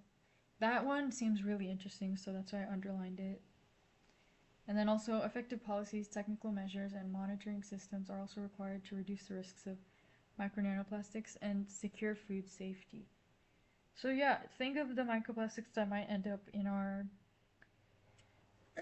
consumer fruits and vegetables, and how we'd be consuming them even when we avoid more direct ways of consuming microplastics. Ways to accelerate the removal of micronanoplastics are needed to reduce the accumulation of micronanoplastics in the environment. I think I saw something about a certain type of bacteria being able to eat microplastics, but I'm not sure exactly.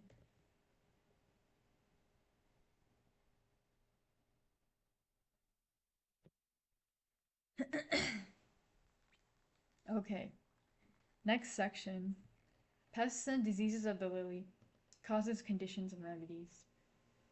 So you might notice some quotes on the screen here from one of my top favorite books. Until death, all is life.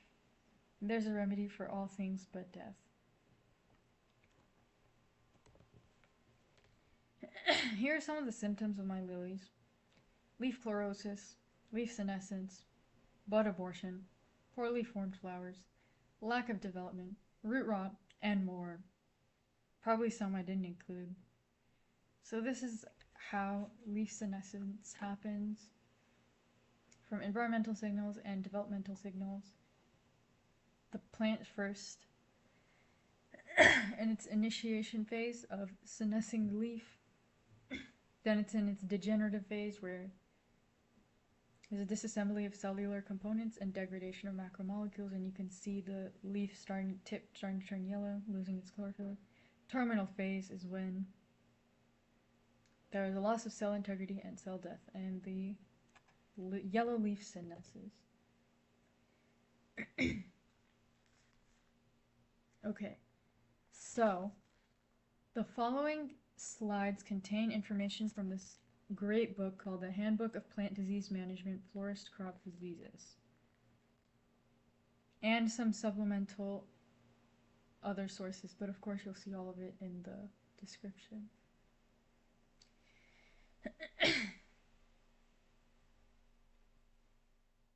So this first slide is about lily blight. Botrytis elliptica is what is also called.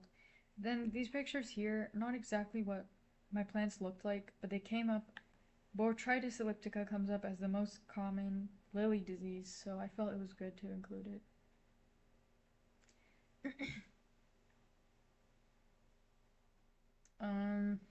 It is one of the most serious diseases of the lily under cool and wet conditions. So my plants, I thought I was under warm conditions, but if you really look at the graph of temperatures, it was from around 16 degrees Celsius to above 32. That was the temperature range for my plants. So that does include the highest rate of Botrytis elliptica, but I think that was too early. That was during their growing phase. Or like emerging phase, so I don't think here. But yeah, this is a graph comparing the lesion area per leaf disc of Botrytis elliptica and then the temperature. So I didn't really even see the lesions, so I don't know how much this applies. It's the effect of temperatures on disease development of lily leaf blight caused by Botrytis elliptica for 3 days after the inoculation. So the way that blight gets onto a plant is that Botrytis elliptica comes in via the stomata on the lower surface of the leaves, and then it colonizes the leaf tissue. And then it produces secondary candida that can result in the rapid buildup of the disease under cool, moist conditions, giving rise to the common name of fire. So like it will spread very quickly is why it's called fire.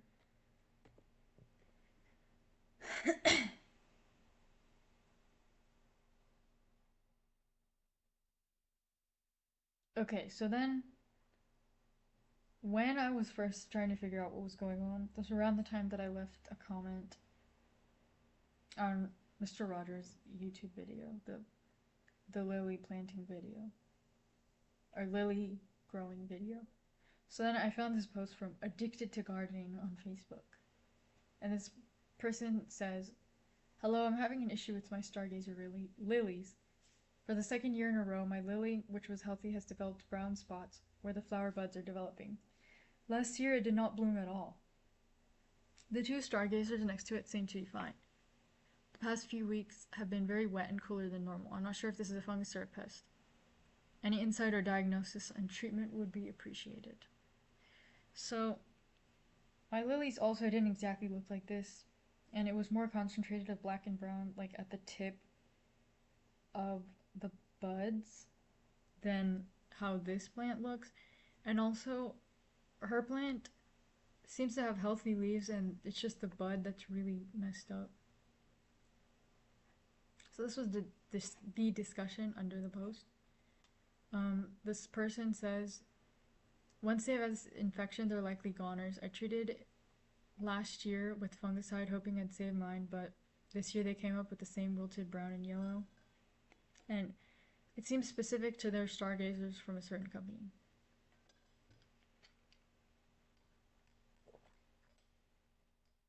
This next person claims that if you have proper nutrition, you can avoid these issues.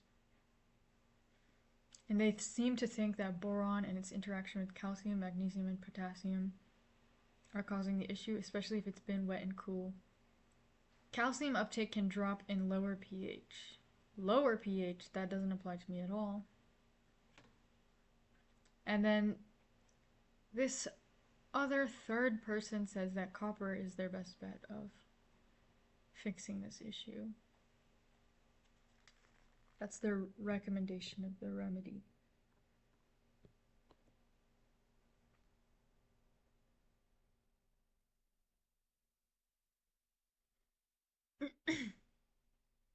So management and remedy of blight disease can be done by crop rotation, annual digging, reducing periods of leaf wetness,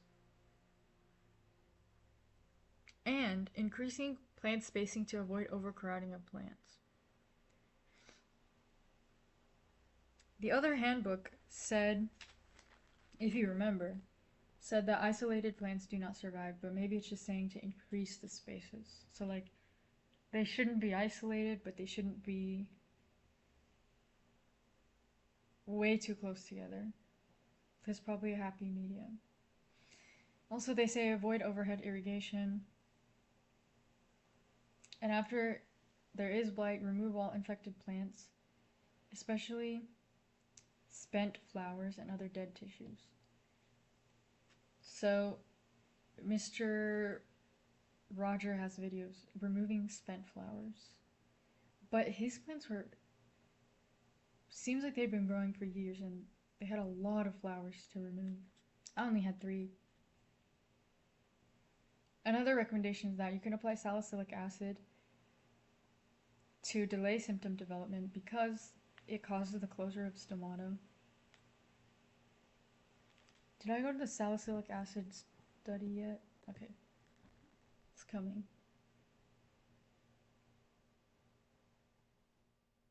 Okay. So a lot of plants have resistance to fungicides.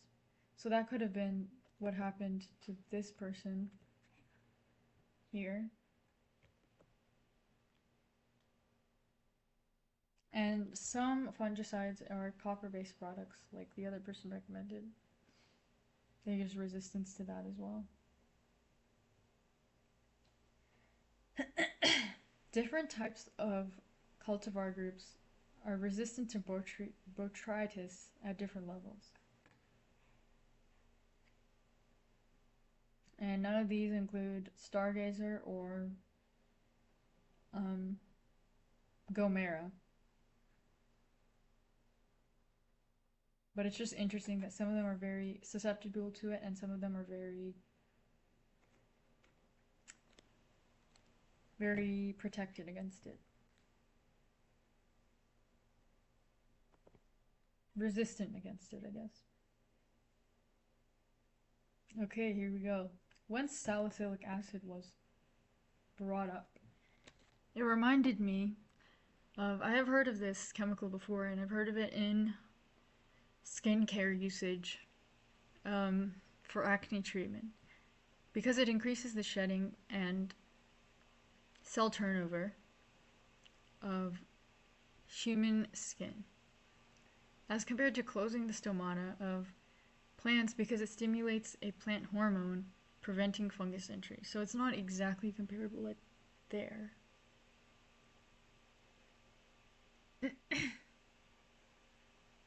It's naturally produced in plants. Its anti-inflammatory and cancer-fighting properties in human bloodstream.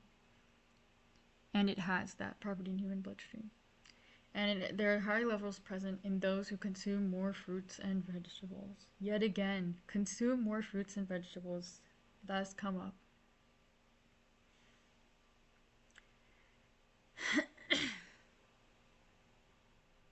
So salicylic acid has an important role in growth and development of the plant, increasing plants' response to stress conditions, photosynthesis, metabolism, protein synthesis, stomatal closure, which has come up, gas exchange, strengthening the defense system, increases the effectiveness of antioxidants and enzymes. So maybe some of those enzymes that were mentioned before are actually helped by salicylic acid. Stimulates flowering, increases ion absorption, and nutrient transfer within the plant. So this comes from a different study, that spraying or soaking lily bulbs with salicylic acid gave the best results for vegetative and flowering growth, as well as the best diameter size for the bulbs formed for many plants such as gladiolus, tuberose, amaranth, lilium, tulipa, narcissus, and licorice. So I guess the study was about many different types of flowers, but it ended up being a good move for two of the types that I had planted, lilium, gladiolus.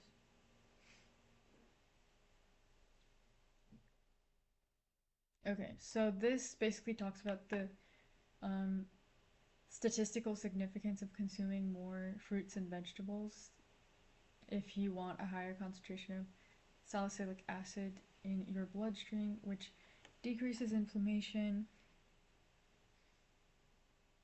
prevents cancer, just many wonderful things of related to consuming fruits and vegetables. However, something that may impede these amazing benefits is if you regularly take aspirin, then the effects of fruits and vegetable consumption on your salicylic acid levels are not as great. So aspirin is something that increases salicylic acid of your bloodstream. It's like, I mean, I'm sure you've heard of it. It's like some type of over-the-counter medicine. So it's a pain reliever. So you can relieve your pain just by eating fruits and vegetables. Isn't that amazing? Every time I came across this slide, I ended up being convinced to eat more fruits and vegetables.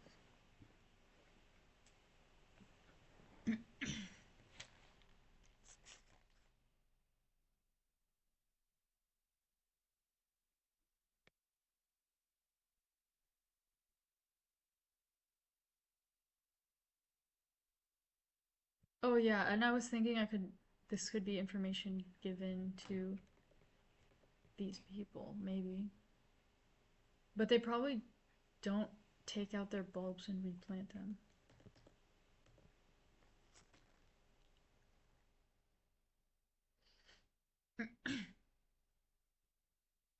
Root, stem, and bulb rots. So, some plants that have root, stem, or bulb rots have yellow foliage, stunting, wilted growth, root, bulb, and stem decay, and flower buds may also wither and not open.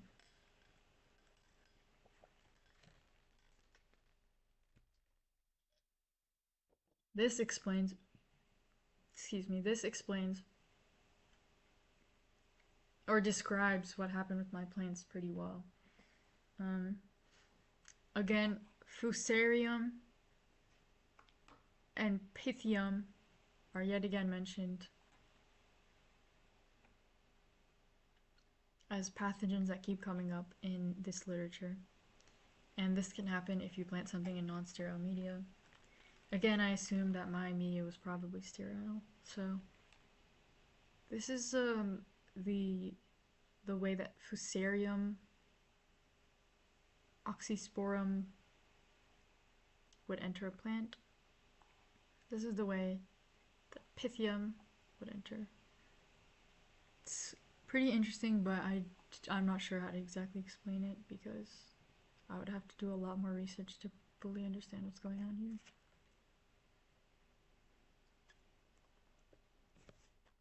Also, it's already been 2 hours, I think.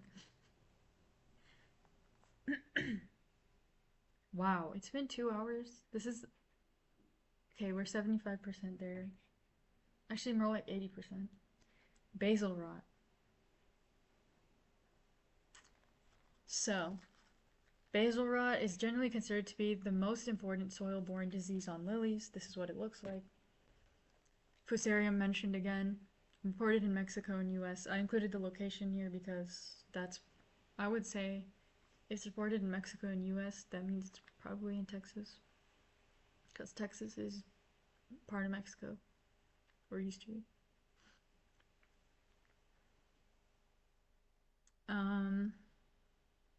Yeah, so what happens is that the scales detach at the basal plate, and the bulbs often fall to pieces. So my scales didn't detach like that, but my bulb did fall to pieces.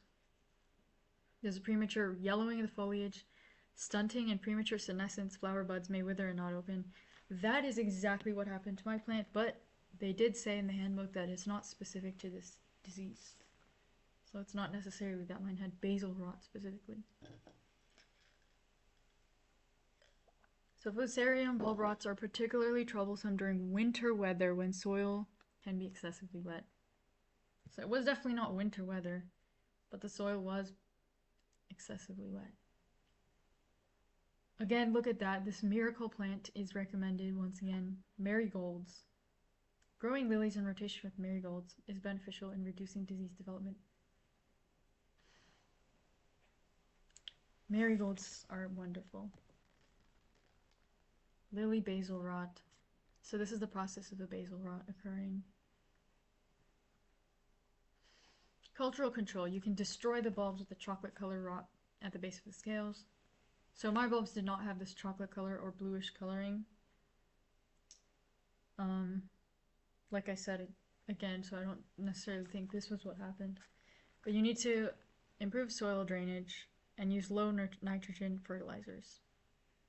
Information that has come up many times from many different sources leads me to believe it more. If there are good sources, that is. Stem rot, this definitely didn't happen. None of my plants looked like this. But stem rot is favored, or the fungus causing stem rot is favored by warm temperatures. And it can be spread by infected propagative material, movement of infested soil, or planting media and water splash. So it's not necessarily that the soil was infected, you could have infected water. Yeah.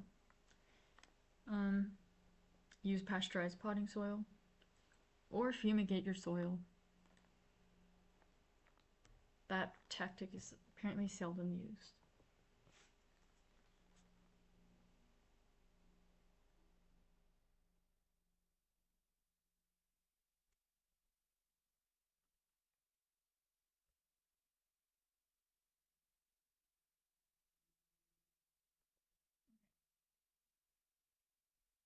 Pythium root rot.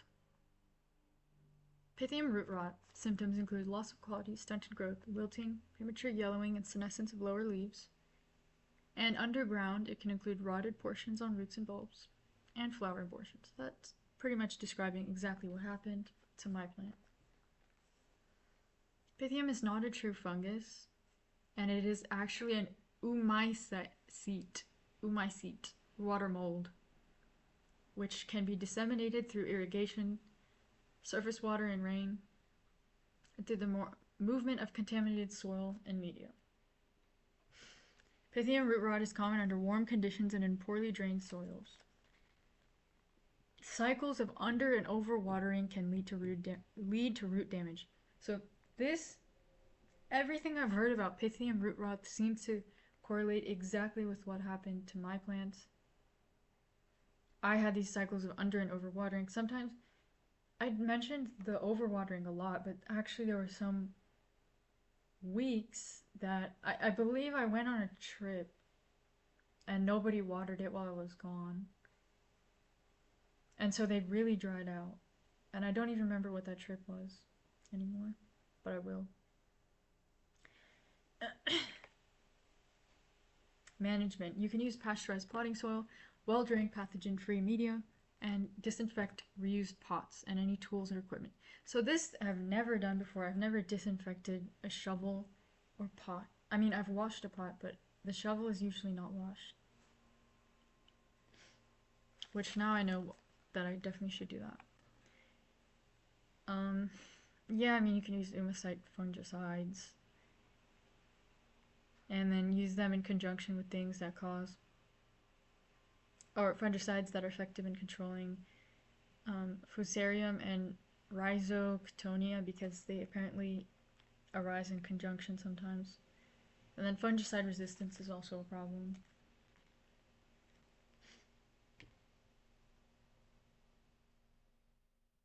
So here's a question for my viewers, my 2 viewers. So what is an agroecological response to plant fungus and umicides other than preventative practices? I guess, like, I guess I'm asking specifically, not generally, because I can guess what the answer would be generally. Stump rot, foot rot, and stem blight. This is something I did not observe in my plants. Also, I didn't include every single disease. I included the ones that seemed the most relevant to what may have occurred. But some of these I shouldn't have included, like the stem rot and this one. Pythophoria spp. Stump rot is associated with the infection of emerging shoots under field conditions. It's sometimes referred to as mud rot because emerging shoots are often covered with mud. The way to manage this disease is to avoid saturated soils and standing water, avoid overwatering and overhead irrigation, and steam or chemically treat soil or potting media. This advice comes up with almost every disease. The same advice. Okay, more. Highly unlikely. White stem rot. Definitely didn't look like it. Black scale rot. Did not look like it. Soft rot. Erebus, mosaic virus, and lily symptomless virus. It didn't look like any of these. Oh, I just included this because it's Carr et al., so I have to support.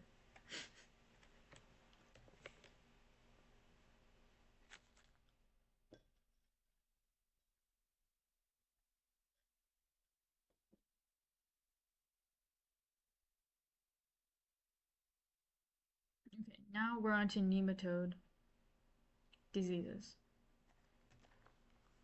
First one, root lesion nematode. Is that the only one I included?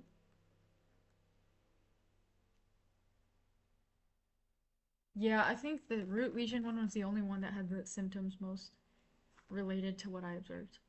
So, this includes a general devitalization of the plant, slowed top growth, chlorotic foliage, restricted root growth. So I did observe that. In less serious cases, the symptoms are not evident until late in the growing season. So I think that happened to mine. Symptoms could be indicative of problems other than nematodes.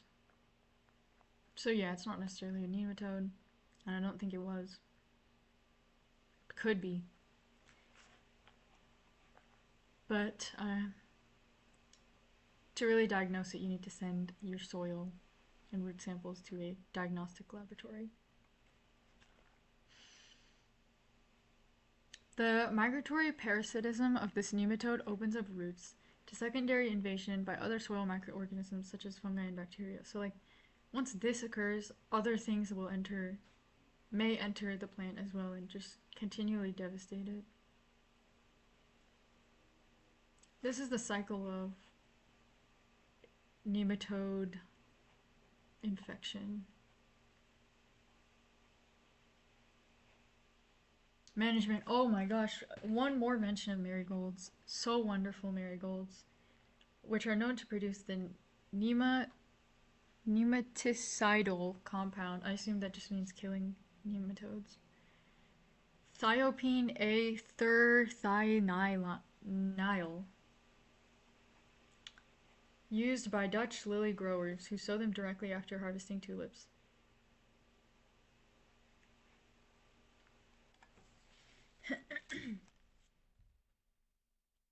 And then other possibilities from the list of nematodes, I thought it could be a stem and bulb nematode or needle nematode because the symptoms seem slightly similar.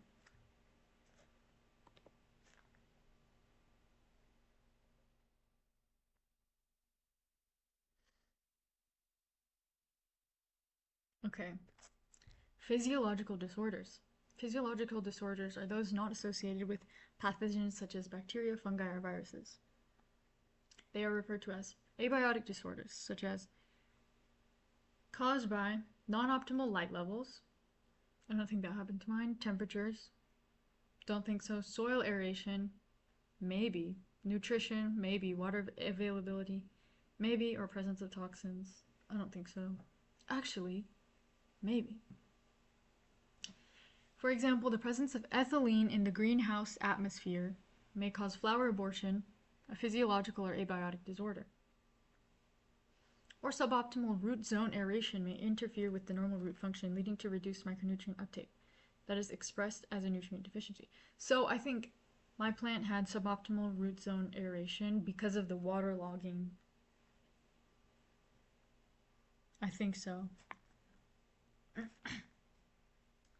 Diagnosis of abiotic or physiological disorders should include, as much as possible, the elimination of biotic causes because they have similar symptoms.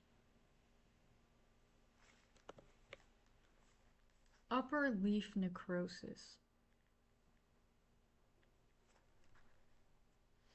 It's characterized by necrotic, usually twisted young upper leaves associated with the buds. It is a calcium deficiency disorder. Remember, that was mentioned before. Management, reduction of the problem as a result of daily foliar calcium applications.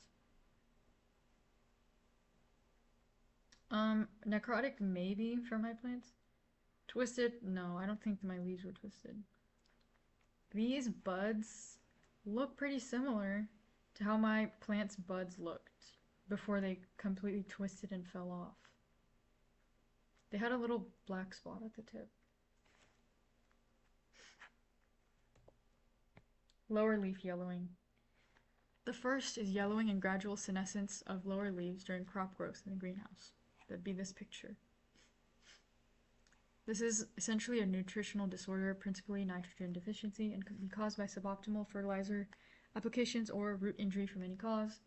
Root injury could be caused by overwatering.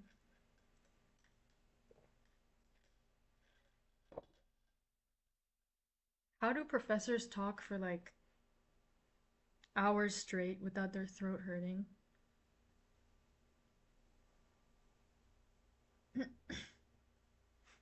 I guess it's not that long. Classes aren't like 2 hours long. Yes, but anyways. They can be corrected by increasing fertilizer application or usually reducing irrigation frequency, which is probably what it was for me. And then the other type of lower leaf yellowing is catastrophic leaf yellowing, which is a rapid loss of chlorophyll for most, if not all, to lower to mid leaves. So mine didn't look like this or like this because it wasn't that they were yellow all at once and then they fell. It would just be that they were gone. And then there would only be like 2 leaves left at the top and they were completely yellow. And they would soon to be gone as well. So The leaves left more rapidly than these pictures are showing. And they were small, like cute little leaves, not these long leaves here.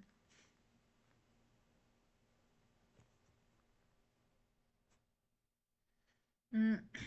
My leaves came off and left stumps where they once were, and I also had bud abortions. On to flower, bud abortion, and abscission. So, cessation of normal growth of a bud leading to its death at any stage is abortion. So you can see here, this one didn't fall off, and it's still considered a bud abortion.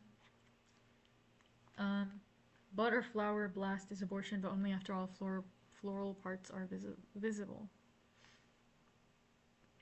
So like these two larger ones are blast, and then this little tiny dot, which didn't even form, is abortion. I guess they're all abortion, but these two are blast as well. Abscission is the straightforward detaching of the bud from the plant. I had both blast and abscission in my plants, or I observed that. Asiatic hybrid lilies are broadly susceptible to flower abscission and bud blast from ethylene, suboptimal light, and supraoptimal temperatures in early crop growth. My plants were not Asiatic. They had plenty of light and good temperature.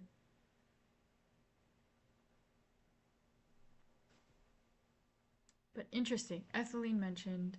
Oriental hybrid cultivars, so like the one I had, are much less susceptible to bud abortion and abscission overall. But small buds are readily injured by ethylene. Interesting, ethylene's mentioned again.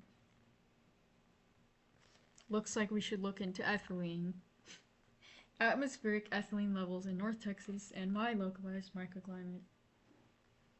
So there's no data available for ambient atmospheric ethylene specifically, but it generally falls into the category of volatile organic compounds, so you can find data for that. Ethylene oxide is a different and man-made compound which is produced at a large scale by various industrial facilities as a byproduct. The nearest facility that reports releasing ethylene oxide is called Steris Isomedic Services in Grand Prairie, Texas, around 40 miles away. Ethylene is produced by vehicles burning gasoline as a byproduct of combustion. So my plants are kind of nearby to cars that may have impacted the plants. Maybe. Ethylene is also produced by soil and plants themselves and is a naturally occurring wound hormone. And it is also used on purpose to ripen produce.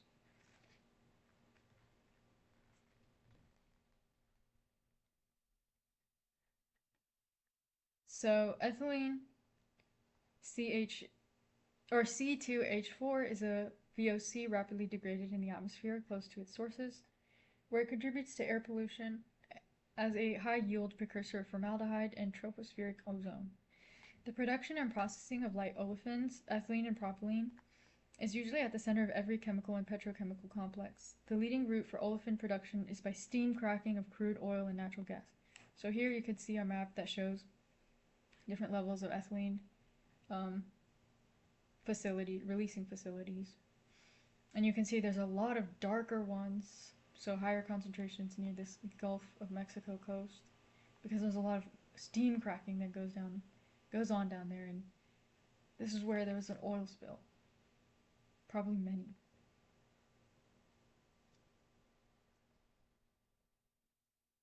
Okay, and then closest to me would probably be this one right there. And that would be this Grand Prairie one. It's like right there. So this little graphic came from a study of ethylene release. Oh! Okay, I had a question on this slide as well. So, this ethylene was in non-greenhouse conditions, and do you think the car exhaust is enough to result in some of these symptoms that my plants had. Also, interesting fact, steam cracking is used to produce the plastic coating on Osmocote. Just another reason to not want Osmocote. There's a lot of steam cracking in South Texas, Gulf of Mexico, like I said already, and maybe the greatest impacts of this type of ethylene can be seen on vegetation over there, and also effects of other factors like heavy metals and etc. associated with steam cracking. So the question I had is probably hard to answer, but because many other factors. Oh no.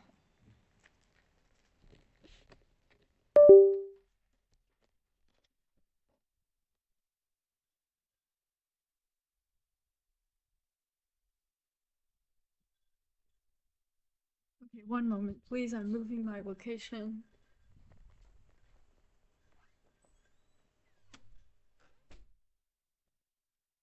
Because it took 3,000 years.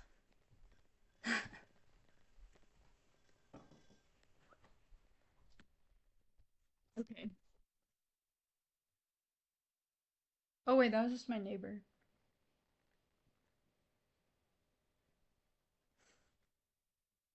Anyways, yeah, so it'd be hard to answer this question because there's so many other factors that affected and caused the symptoms that I could see in my plants, so. But in general, do you think, let's say every other factor was fine, would that be enough to cause something? This is the global distribution of ethylene point sources detected and their categories. So, a lot of the ones in this Texas area, just like the previous graph, are from the petrochemical industry and they're pollution sources of ethylene. Because there are a lot of blue dots there. And then in the UK, you can see there's also blue dots. So you have chemical and petrochemical industry there. Hawaii, I don't see anything.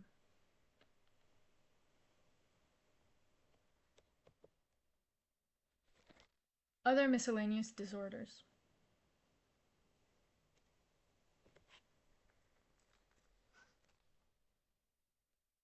So other disorders that can occur in the lily are chemical toxicity, forest lilies that have been injured by root uptake of the herbicide glyphosate in certain sub-irrigation regimes. This was studied in 1984. And fluoride-induced leaf scorch, so 2 examples of chemical toxicity. So again, ethylene's mentioned, and that can cause premature open buds. And I highlighted this because my plant did experience prematurely opened buds, but I feel like there's a lot of other reasons, so it's hard to say if it was because of the car exhaust. And if that car exhaust can even affect it at all, because it goes straight up into the air and it's not directly in a greenhouse. Malformed buds can also occur, like malformed twisted petals, longitudinal openings of the valve,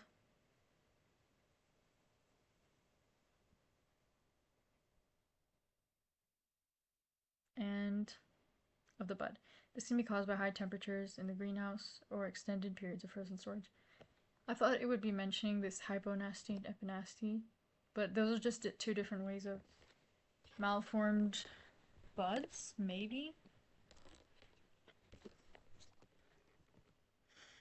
Okay, nutrient deficiency may have been another cause.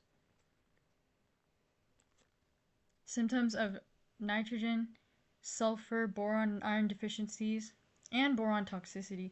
So I believe that commenter called Mikey Weigart was talking about boron toxicity in the Facebook comment.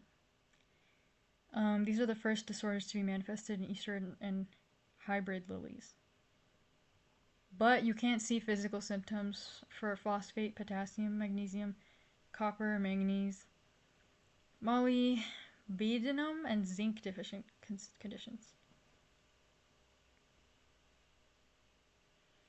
Um, Moisture deficit, pH, and electrical conductivity are also important.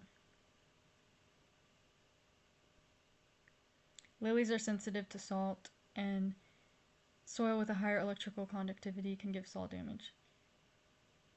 Oh, I guess I didn't include. There was a study about osmocote and electrical conductivity, but I didn't include it. There was definitely a reason for not including it though, so let's move on.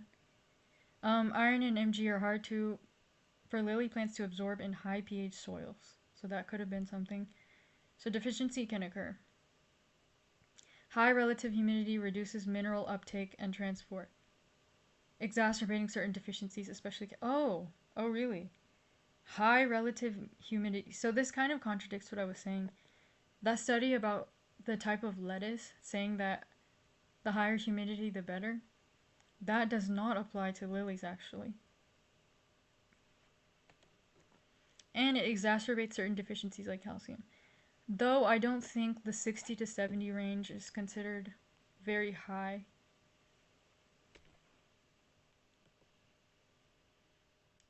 This, I just thought it was interesting. And the study is called Stimulatory Effect of Silver Nanoparticles on the Growth and Flowering of Potted Oriental Lilies. Plants treated with silver nanoparticles showed higher leaf greenness index, formed more flowers, and flowered longer. At 100 parts per million of silver, the leaves accumulated the highest content of chlorophyll A, chlorophyll B, and carotenoids, and were richest in potassium, calcium, and sulfur. Silver nanoparticles have a lot of benefits like being antifungal, antiviral, anti-inflammatory, and antibacterial. So, what is your thought on this approach? Okay, so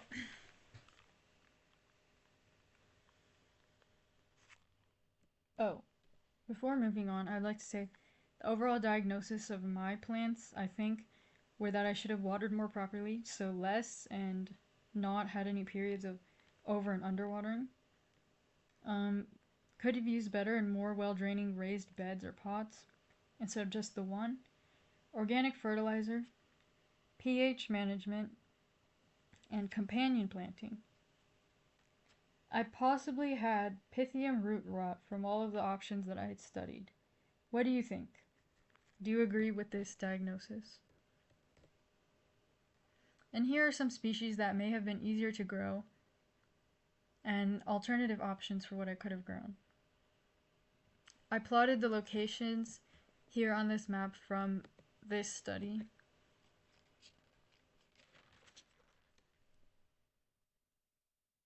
So, way out in West Texas, there is this native species called Lilium philadelphium, and it looks like this.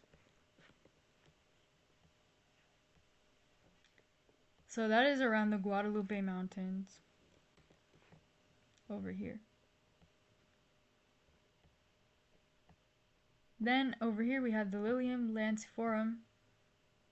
lancifolium, which is all. This is the tiger lily, not that previous one. The tiger lily has these spots. It's the best suited for Frisco. It's found closest to this area. There's also Lilium Michausi, which is found in all of these areas here, the yellow locations. It's so pretty. Look at the yellow and pink. And then there's the Lilium Philippines, which is this white flower. So the truly native ones are this one right here, the Philadelphicum, and the Michausi. This tiger lily originates in China and was naturalized, and the Philippines came from the Philippines and it was naturalized. Now they're all found growing around in these areas. The study that I took this from is called Lilium lancifolium, new to Texas, from Phytologia Journal from April 2010. So yeah, tiger lily came from China. The yellow one came from North Carolina. South to Florida and West Texas, it has a large range.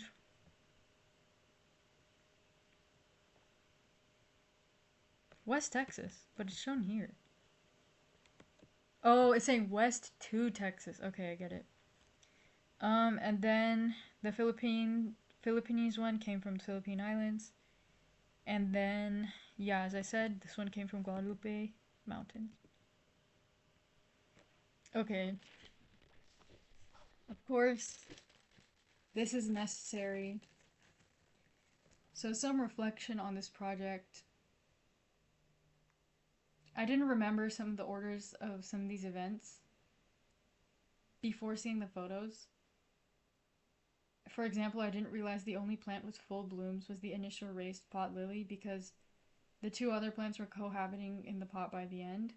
So at one point I was thinking, wow, everything that was in the raised pot, they all bloomed once. But the truth is, it was just the one that grew up in the raised pot that actually bloomed. The other two only had those failed, like somewhat partial blooms. Definitely didn't remember the dates of everything before looking at the picture, so I had to piece that together and guess at some points.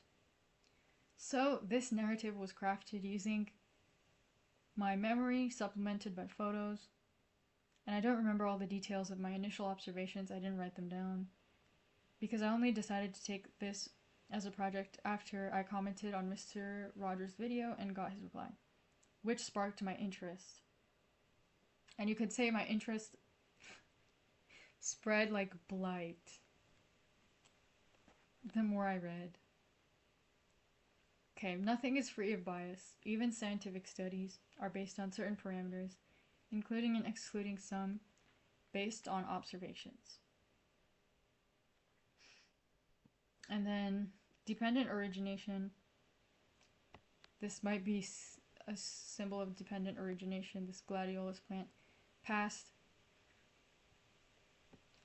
expired flowers, present, the ones in bloom, and future, the buds that are forming.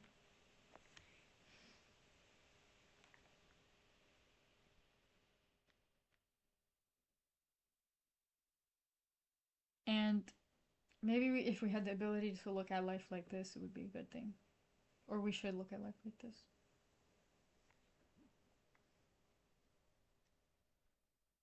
So, perfect conditions. If none of the flowers bloomed, or if all of them did, this project wouldn't have happened. Because if none of them did, I wouldn't have something so inspiring as the beautiful bloom of the one that succeeded, or I wouldn't have a question as to why one of them succeeded and the other ones didn't. And then if all of them did, it would just be a success. No reason to look into it. And the beauty of the flowers was so great that it inspired many things. Okay, about being reductive, this, like, time ripens all things. No man is born wise. I just have to say that. So I tried to avoid being reductive and attempt to include as many contributing factors as possible in this project and other projects, like academic projects, like actually related to university and stuff. But it would be extremely difficult or impossible to include everything, and it opens up so many areas of research from the minute to the massive scale. So, like, minute, like plant science, massive scale, like climates and whatnot. And so many contributing factors, like how I talked about microplastics, atmospheric ethylene. So many that I probably didn't include as well. Definitely didn't include. Um, Also, here's a question. Without some element of being reductive, is it possible to even make a statement at all? I don't think so.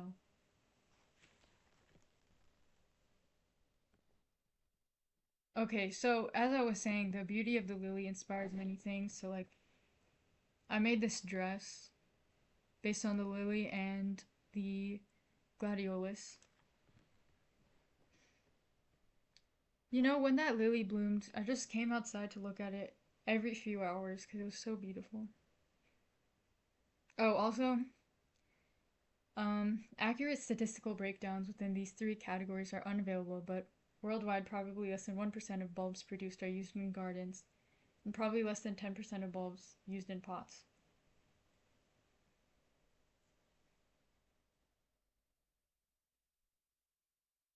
So, wow, how lucky that I got this bulb. Okay, more. These are some more nice photos from the garden using that old camera. Actually, this is the old camera, this is the old camera. I think this is the iPhone, and this is the old camera. This is showing the process. Yeah, this dress took a really long time to make, but it was so nice. It was so much fun. Okay, special thanks to all of the authors, researchers, bloggers, gardeners, etc. Thank you so much for taking 2 hours and 40 minutes. Please leave great, long criticisms, commentary, questions, and etc. in the comments. Thank you very much. Goodbye.